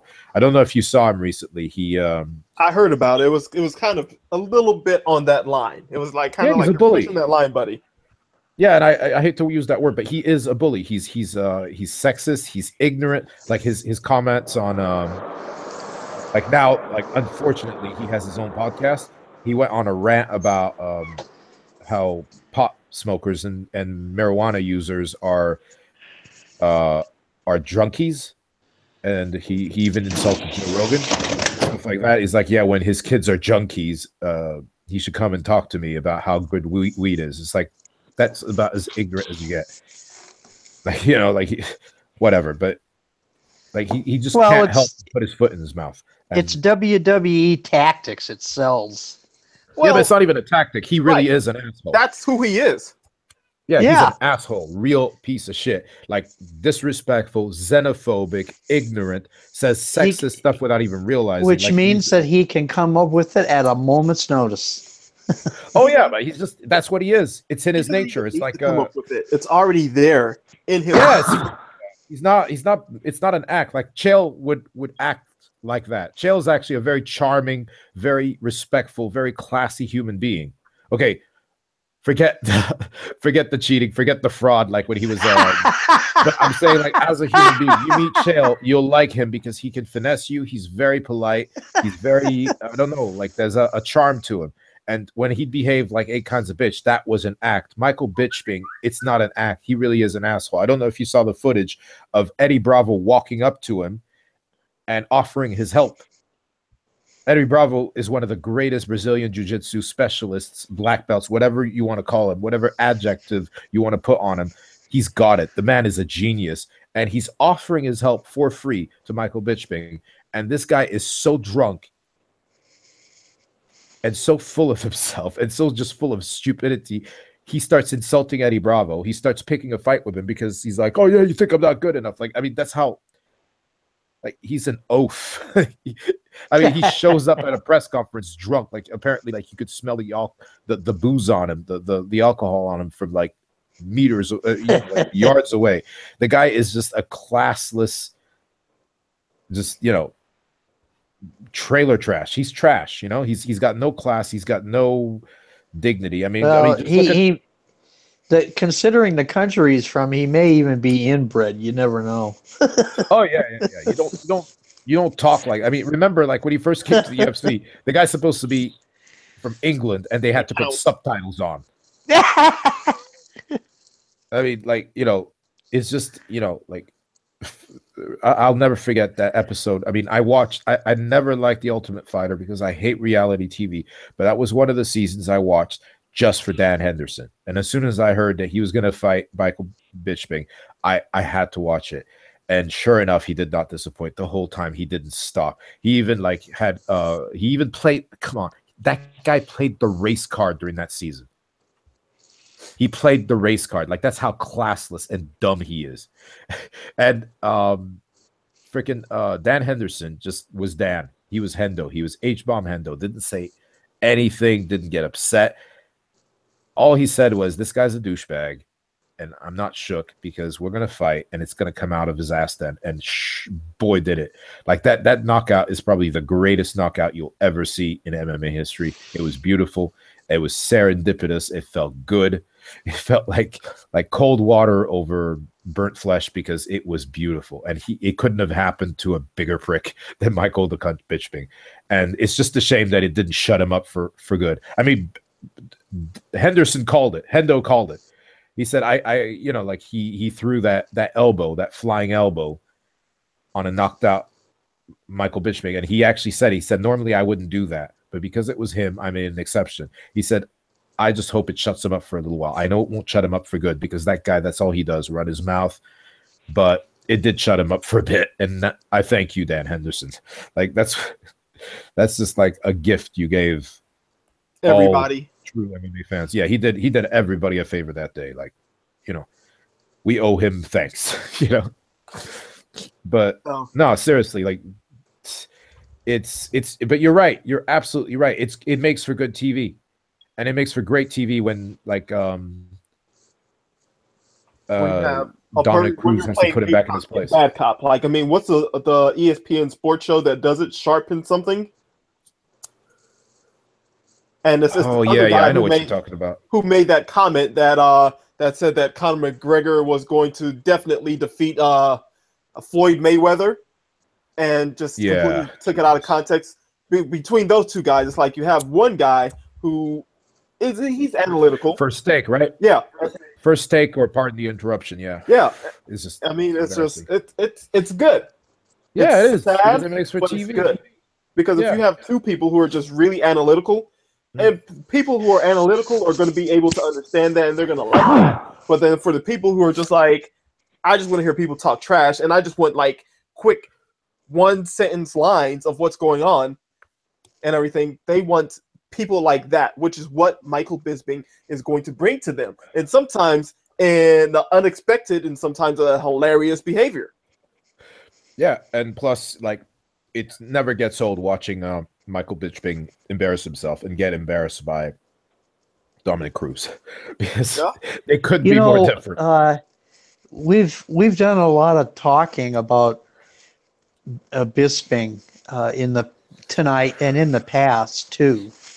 And to be perfectly honest with you two fellas, and I respect both of you quite a bit. You're patient and smart guys that have a lot of patience with my inability to to participate fully like you guys do. But don't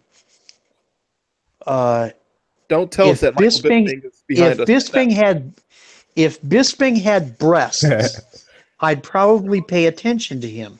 But since he doesn't have breasts, now I'm not trying to be funny.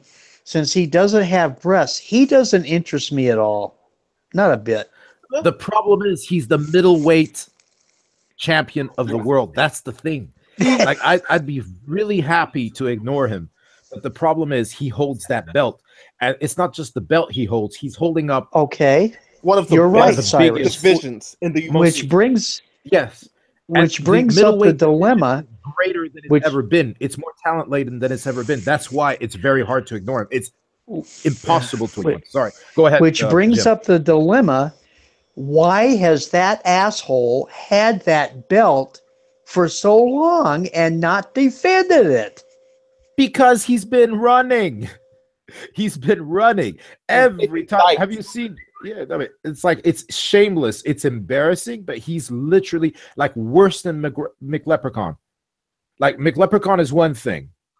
McLeprechaun maneuvers. Michael Bisping runs. Like, literally, this is what happened. I'm not exaggerating. This is actually happened. He gets the belt. He says, I'm going to be defending it. I'm going to be busy. His first title defense, he calls for Dan Henderson. And I'm not disrespecting Dan Henderson. I was actually happy when they made it because I believed he'd win, and I still believe he won. Michael Bisping was able to survive. Remember, Michael Bisping got knocked down twice. He was badly hurt. He managed to survive. But that was a win for Dan Henderson. He managed to get to the decision. It was in England. So there's one thing about Michael Bisping. Even before he won, he's never lost in England, and he's lost plenty of times. But he always managed to get to a decision. If he gets to a decision, if he gets to the end of the 5 rounds or the 3 rounds, he will always get, like, there's judges there. Every time he fights in England, there are a minimum 2 English judges, and no matter what the fight, they will always score it for Michael Bisping, which is really bad. Anyway, so he managed to get a decision he didn't deserve. I mean, there's about 7 of them. He's won 7 times in his career when he didn't deserve to win. Never mind, and I'm not even talking about all the times he's cheated. Like, if you ever watch the Kung Lee fight, you'll see he purposely gouges his eyes, makes him bleed. And I mean, he's one of the biggest cheats, one of the dirtiest fighters ever. Anyways, I'm not going to go off topic. Basically, what happened is he called out Dan Henderson. Dan Henderson was barely in the top 15. He came off a brilliant win over Hector Lombard, and he was able to sell the UFC on the fact that Dan Henderson had knocked him out, and it would be a great. And it was Dan Henderson's retirement fight. Dan Henderson had been screwed over before because he was supposed to fight for the light heavyweight title versus John Jones. He got injured and he never got close to another title fight. So it was a great way for Dan Henderson to go out. It would have been even greater if he'd gone out with the belt and retired immediately, which what he would have done. Okay, after the Dan Henderson fight, you could call that a favor and whatever. But then he goes on to call out GSP. Then he goes on to call out Nick Diaz. Then he goes as far as calling out Nate Diaz. When the real number one contender at the time, there were 2 of them. There was Yoel Romero or Jacare, Ronaldo Sosa, right? They both called him out. All of a sudden, he was injured. He literally developed. Then GSP announced he'd come back. He wasn't injured. He says, I can fight in December, UFC 206. Let's do it. Or 207. Jacare came back. Jacare Sosa said, let's do it. I'm ready. I'll postpone my surgery. He went straight back to surgery. Michael Bisping went straight back to surgery. Got over his surgery. Was, I believe, correct me if I'm wrong, Gerald, it was right around February, March, and they were trying to make a fight with either Romero, because by then Romero was the number one contender. They matched up Jacare Sosa with Robert Whittaker. He got knocked out, which was disgusting. I mean, it was a great fight, but he got knocked out, so that knocked Jacare Sosa out of the running. And he had every middleweight calling him out. He wouldn't fight any of them. He was waiting for GSP. Again, Yoel Romero was ready to fight in March. He found some new setback, some injury setback. All the while, every time GSP would show up, then finally the UFC fucked up. They made the fight between him and GSP. I'm happy for GSP, but they were screwing over Romero.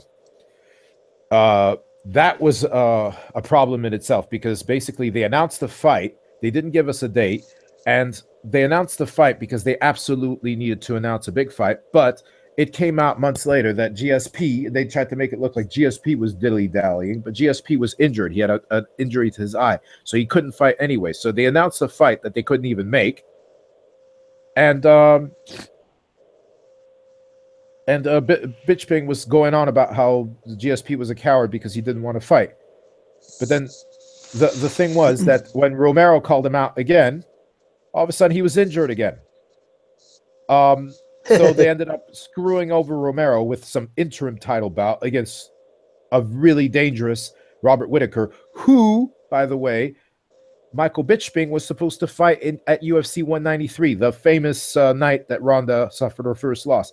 It wasn't supposed to be Robert Whittaker versus Uriah Hall. It was supposed to be Robert Whittaker versus Michael Bisping, who he bitched out of by saying he had an elbow problem, whatever. So Robert Whittaker wins the interim belt. Michael Bisping does what Michael Bisping does. Is, I'm going to beat you up. I'll knock you out. But all of a sudden, Michael Bisping's injured again. And that there was like the hardest luck of all. Robert Whittaker suffered a bad knee injury. He tore his knee up. It just shows how tough he is, because he fought on one leg for like 3 or 4 rounds of that 5-round fight. So he's going to be out till, I think, the end of the year. So back came the GSP fight. Hence, like, we're going to see that next week. But, I mean, he's held up that division for over a year and a half, literally, because Dan Henderson wasn't really part of the division. he was going to retire after the Hector Lombard fight. When they told him like he could fight for the title if he wanted to, he did like a farewell fight. That's what was a farewell fight. So yeah, he hasn't fought. Michael Bisping hasn't fought a legitimate title defense in over a year and a half, ever since he took that belt from Luke Rockhold. When honestly, like, Luke Rockhold made a mistake. He was overly cocky. He was too, emotional, and he made a mistake. That can happen to anyone. But this is the greatest middleweight division in MMA history, never mind UFC, and it's all being held up because the guy holding the belt is not worthy, and he's a coward. So, yeah, there you go. Well, all right. Okay. Well, really, there's no other way to sum it up. I'm pretty sure other MMA fans who love Michael Bisping will disagree and say that everything has happened as a consequence out of Michael Bisping's control, which, as we've all seen, is not true. But, we'll probably expound upon Michael Bisping a lot more in these upcoming episodes. But absolutely. I guess, let's give our breakdowns of UFC 217, and let's see. I guess I'll go first. Really, to tell you the truth, the fight that I'm looking most forward to is Garbrandt versus Dillashaw.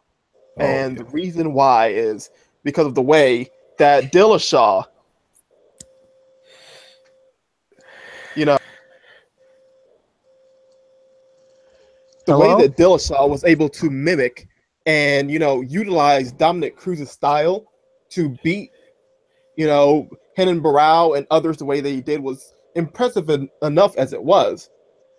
But then to see Dominic Cruz come back and use the original style and beat TJ Dillashaw was even that much more impressive. And then comes Cody Garbrandt.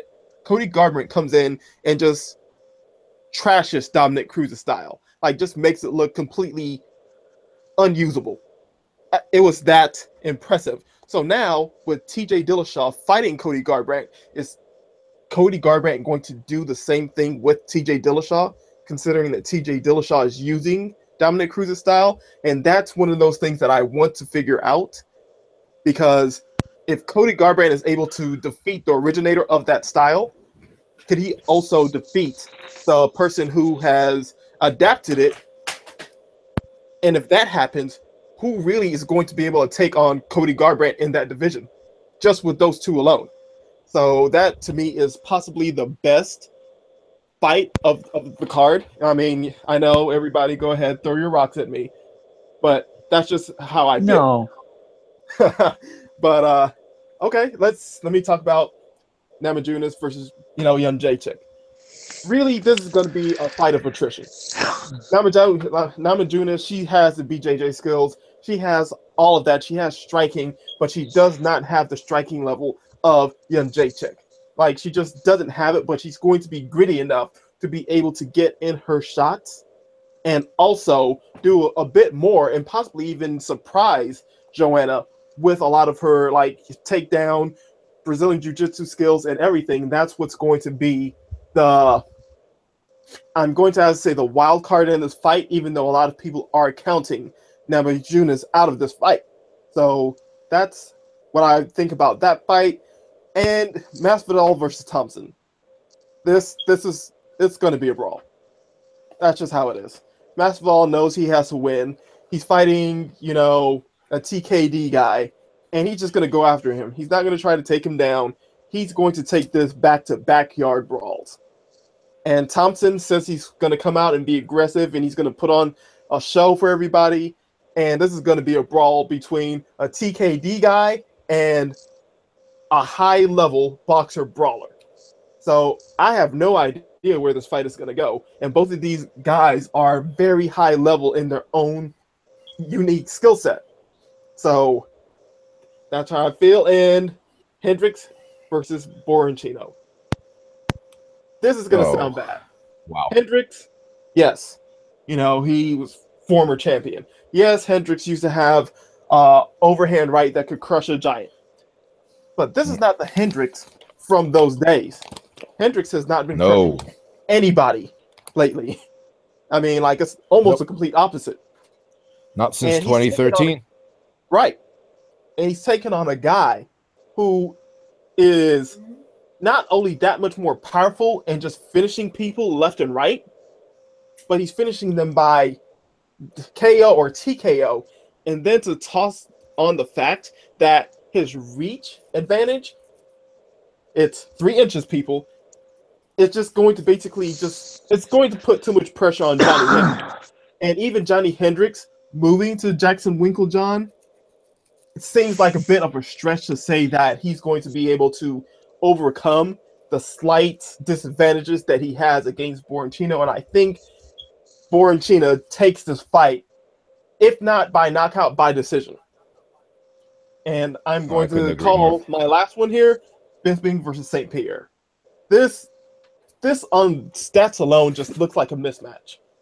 I mean, just body size alone, but body size does not determine the winner in an MMA fight or a fight at all. And I'm going to have to say that Michael Bisping's size is probably going to be too much for George St. Pierre, even though I believe that George St. Pierre is stronger just from the way that he trains and the way that he utilizes his body weight and strength. And I don't think that his wrestling is going to be as effective as it usually is, but he's still going to be able to tie up Michael Bisping, and what he does from that point is possibly going to be the determinant of him being able to do what he wants to and being able to just make it by with Michael Bisping. Michael Bisping is going to do what he usually does. Michael Bisping is going to throw his fist. He's going to throw his fist until he tries to hurt George St. Pierre, hopefully hurt him, and then swarm him. This is Michael Bisping. Don't you think that, I mean, Michael Bisping has never had knockout power. Like, he knocked out Luke Rockhold, but Luke Rockhold led with his face. What I'm trying to, like, I'm disagreeing with you, but I just like to point out to the fact that the greatest stand-up fighters ever, in the sense that, I mean, his base was Kyokushin karate. I know, like, he relied on his wrestling a lot because nobody had an answer for it, but I believe George St. Pierre can beat Michael Bisping anywhere because he's not going to get into a brawl with him. He's going to kick. He's going to, like, that's the whole thing about GSP that made him so hard to deal with. He's going to you didn't know what was coming next. He can time. He's got the greatest jab in MMA history. He can out-tactic him. He can out-strike him, but from a safe distance. He can, like, he could get into a brawl with him, but I just don't see cerebral. He's too intelligent. That's the only chance. That's the only way Bisping can win, to me, is in a brawl, because he'll be the heavier man, he'll be the bigger man. So for George St. Pierre to get into a brawl, I could see George St. Pierre. Remember Tim Kennedy versus Bisping? Like, Bisping never had a prayer. Tim Kennedy did what he wanted to Michael Bisping. Bisping, okay, he has decent takedown defense, but his takedown defense is mostly him running. He fights backing off. That's not going to work with George St. Pierre. If he starts backing off, George St. Pierre will do whatever he wants with him. Look how easy it was for Tim Kennedy. And Tim Kennedy was a great wrestler, but George St. Pierre is a great wrestler, but he's also explosive. Yes. And the thing is, the thing that made his takedown so lethal was they were timing. Like, he'd be throwing a jab, or you thought he was going to throw a leg kick, and then he'd just dive under and explode and shoot for a double leg or a single leg. And you don't know what's coming because his timing is just so good. It's like a chess game. It's an explosive chess game. That's why I'm just convinced he's going to make it look easy. And Bisping's size advantage is going to be his downfall, because he's going to think he's going to come out aggressive, because the guy is a coward. And he's going to come out aggressive thinking, I'm going to run through this guy. And that's the worst thing you can do against GSP. You never want to run into him. Look, the last time, like, somebody, like, physically, I mean, he fought some really big guys over the years, but one of the ones was Thiago Alves, UFC 100. Thiago Alves back then, I mean, he's a great fighter, but Thiago Alves back then was the most violent, hard-hitting welterweight. He was scary. Nobody wanted to fight him.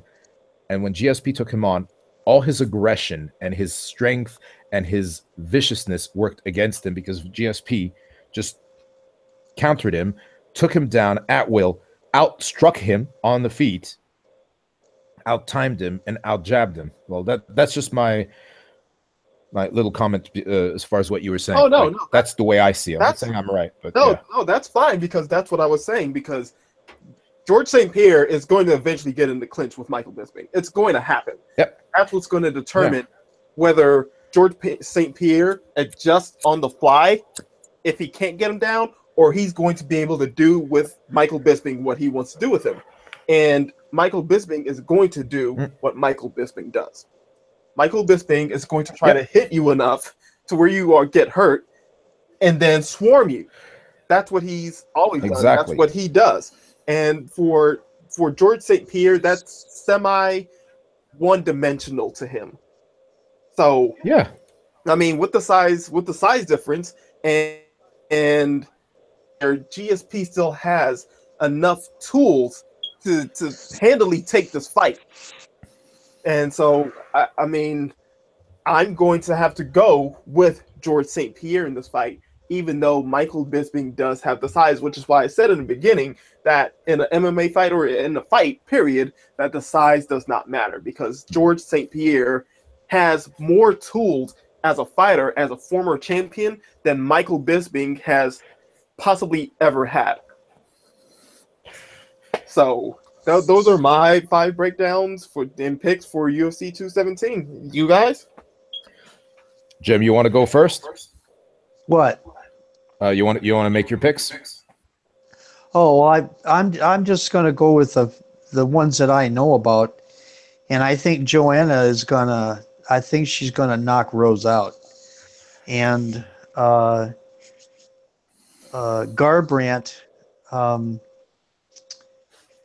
Well, Garbrandt and what's the name of the fella he's fighting?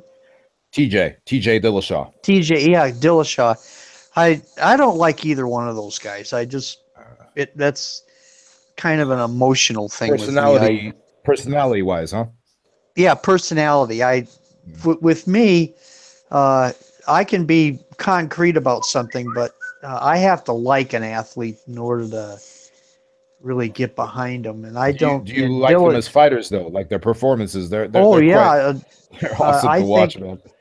I think Dillashaw gets beat, to tell you the truth. Oh. I don't. If he beats Dillashaw, then yeah. And I just don't.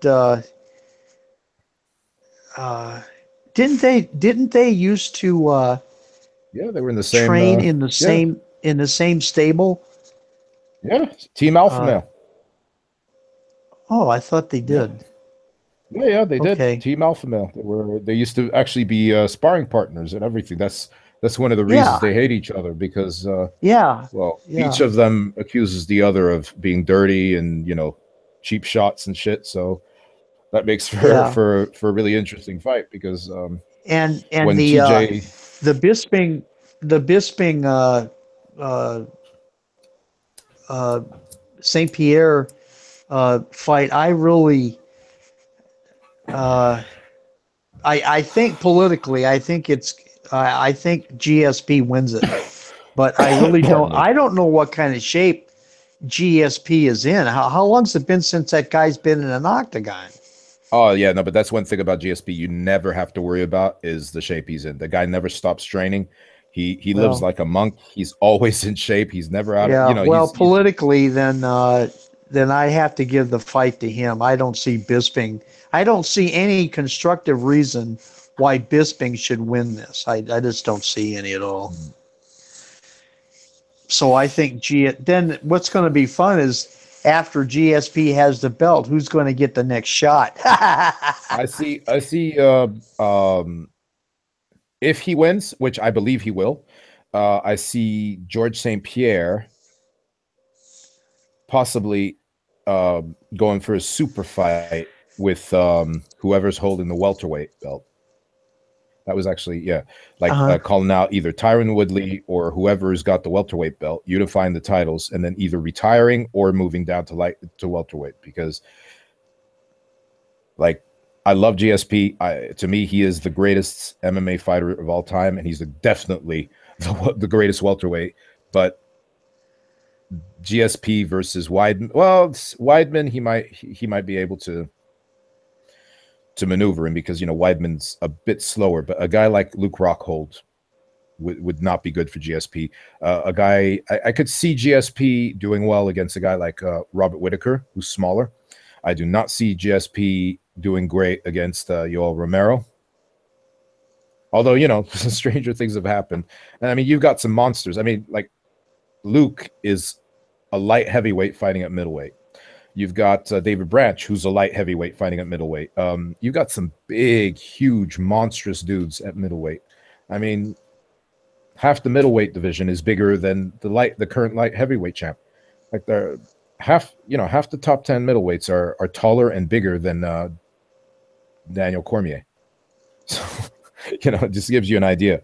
So I don't see GSP staying at middleweight for very long. I think, and he'd be entitled to it. If he wins that middleweight, he'd be entitled to call out the welterweight champion and say, let's do a unification fight. I wouldn't have a problem with that.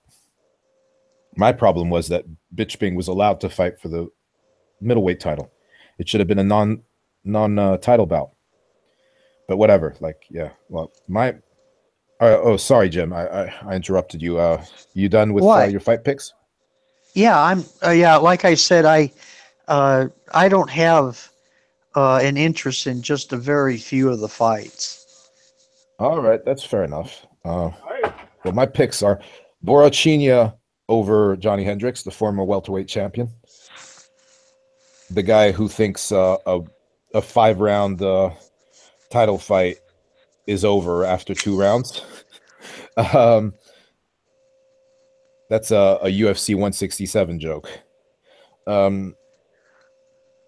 I've got I'm going to make a prediction. I think there's 3 fights on that card that have the potential to be fight of the night. There's 3 fight of the night potential.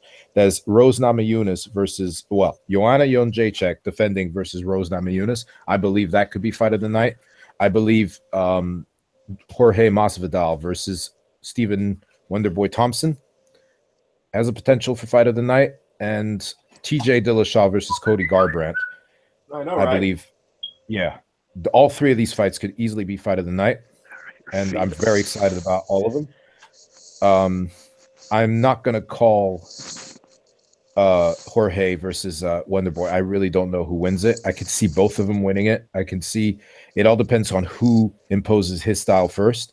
I believe that Jorge could win, could beat. Like one thing that if he can crowd Wonderboy, a la Matt Brown, and overwhelm him with boxing and like that kind of wrestle box him, then he definitely has a chance to win. If Wonderboy can use Gamebred's aggression and not get into a fist fight with him, like use his kicks, like he does with everybody else, then he would definitely win. He'd have a huge advantage. But I just can't call it. It's just too close. I'm not going to call Rose versus Joanna. Like Joanna is obviously the favorite. I'm not going to call it. I'm just that big a fan of Thug Rose. And the thing is, like, this is where I'm telling people, like, people are just writing her off. You should never write off Rose. She's tough. She's been finished, but only by submissions. And I do not see Joanna pulling out a submission over Rose. And the thing about Rose, like, I could see her winning if she can impose her style right away. Rose never gasses. Rose has an amazing gas tank. And Rose, remember, has been training constantly with Valentina, the same woman who beat Joanna 3 times. The only woman who's ever beaten Joanna.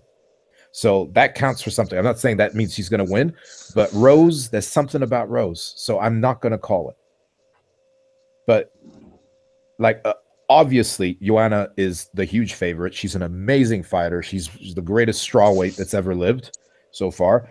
And, like, she's obviously the favorite. But I have a feeling, like, it's going to be a great fight, and we'll see who wins. But may the best women win. I'm a great fan of both women. I have no ill feelings. I'm looking forward to a great fight. But don't be too surprised if it's an upset. It's not going to be as big an upset as people think. Okay, I have TJ Dillashaw over Cody Garbrandt. I love Cody, but I think TJ has the inside track on him. And I mean, TJ by himself is an amazing fighter. He keeps getting better. His last performance versus John Lineker was just like the greatest of his career, and he's had some amazing ones.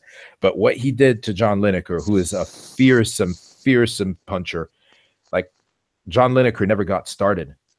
He never was able to do anything. And remember, TJ on the ground, everywhere, he's complete. Like Cody is really good.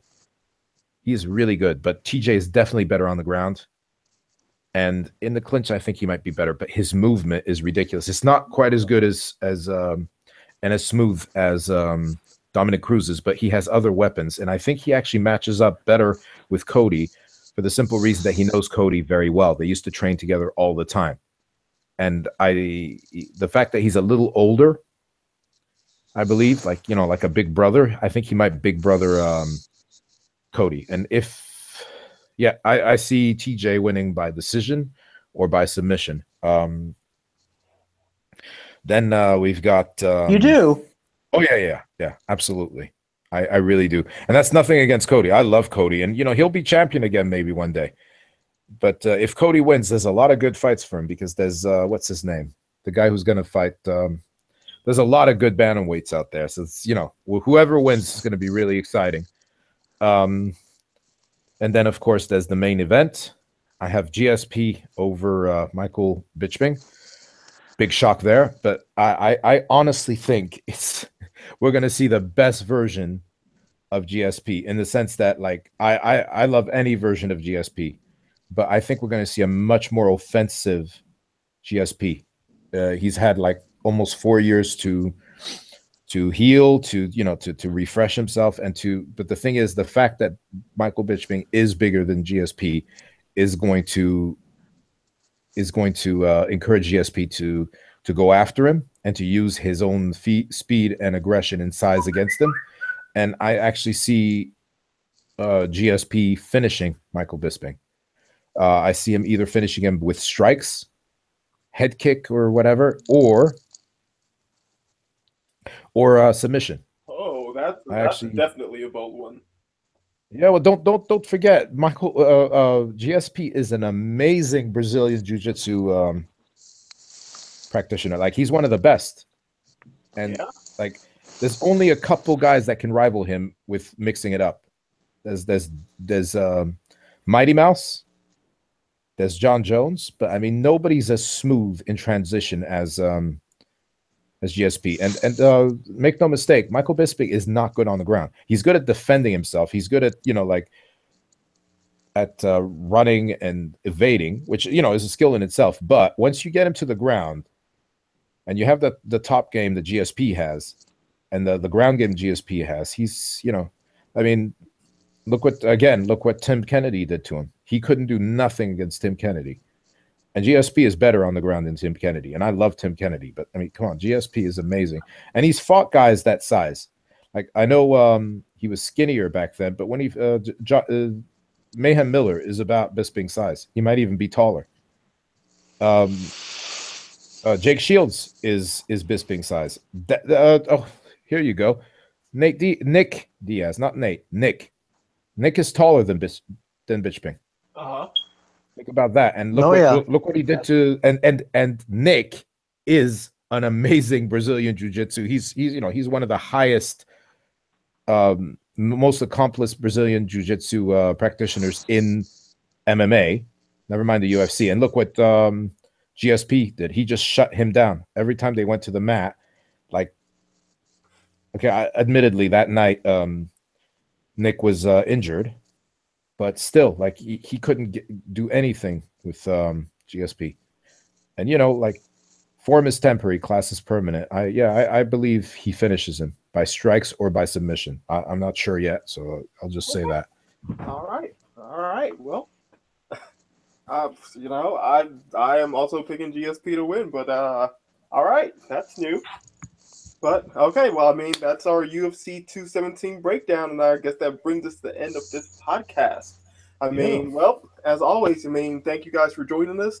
Come join us again here at Soul of a Fighter, and we seriously thank you and appreciate you, all you listeners out there. So until the next episode, please come join us again. This is G out, and this is Cyrus. Jim, do you have any parting words? No, other than previous episodes, I've learned quite a bit, and thank you, gentlemen. Oh man, the pleasure is all ours, man. Thanks for joining us, Jim. It's always a pleasure. And well, believe it or not, I'm learning here. It's just there's a lot to learn. Hey, so am I, man. So am I. It's always good to get your perspective. It's always, like that's what we're doing here too. We're all sharing perspectives and basically just discussing stuff. Like that's why I love these breakdowns. It's awesome. So well, I hope you guys out there, thanks for listening. We hope you enjoyed it as much as we did. And until next time, Cyrus out. All right, you all. Until next episode, thank you for listening. Leave us those comments. Don't forget to like and subscribe.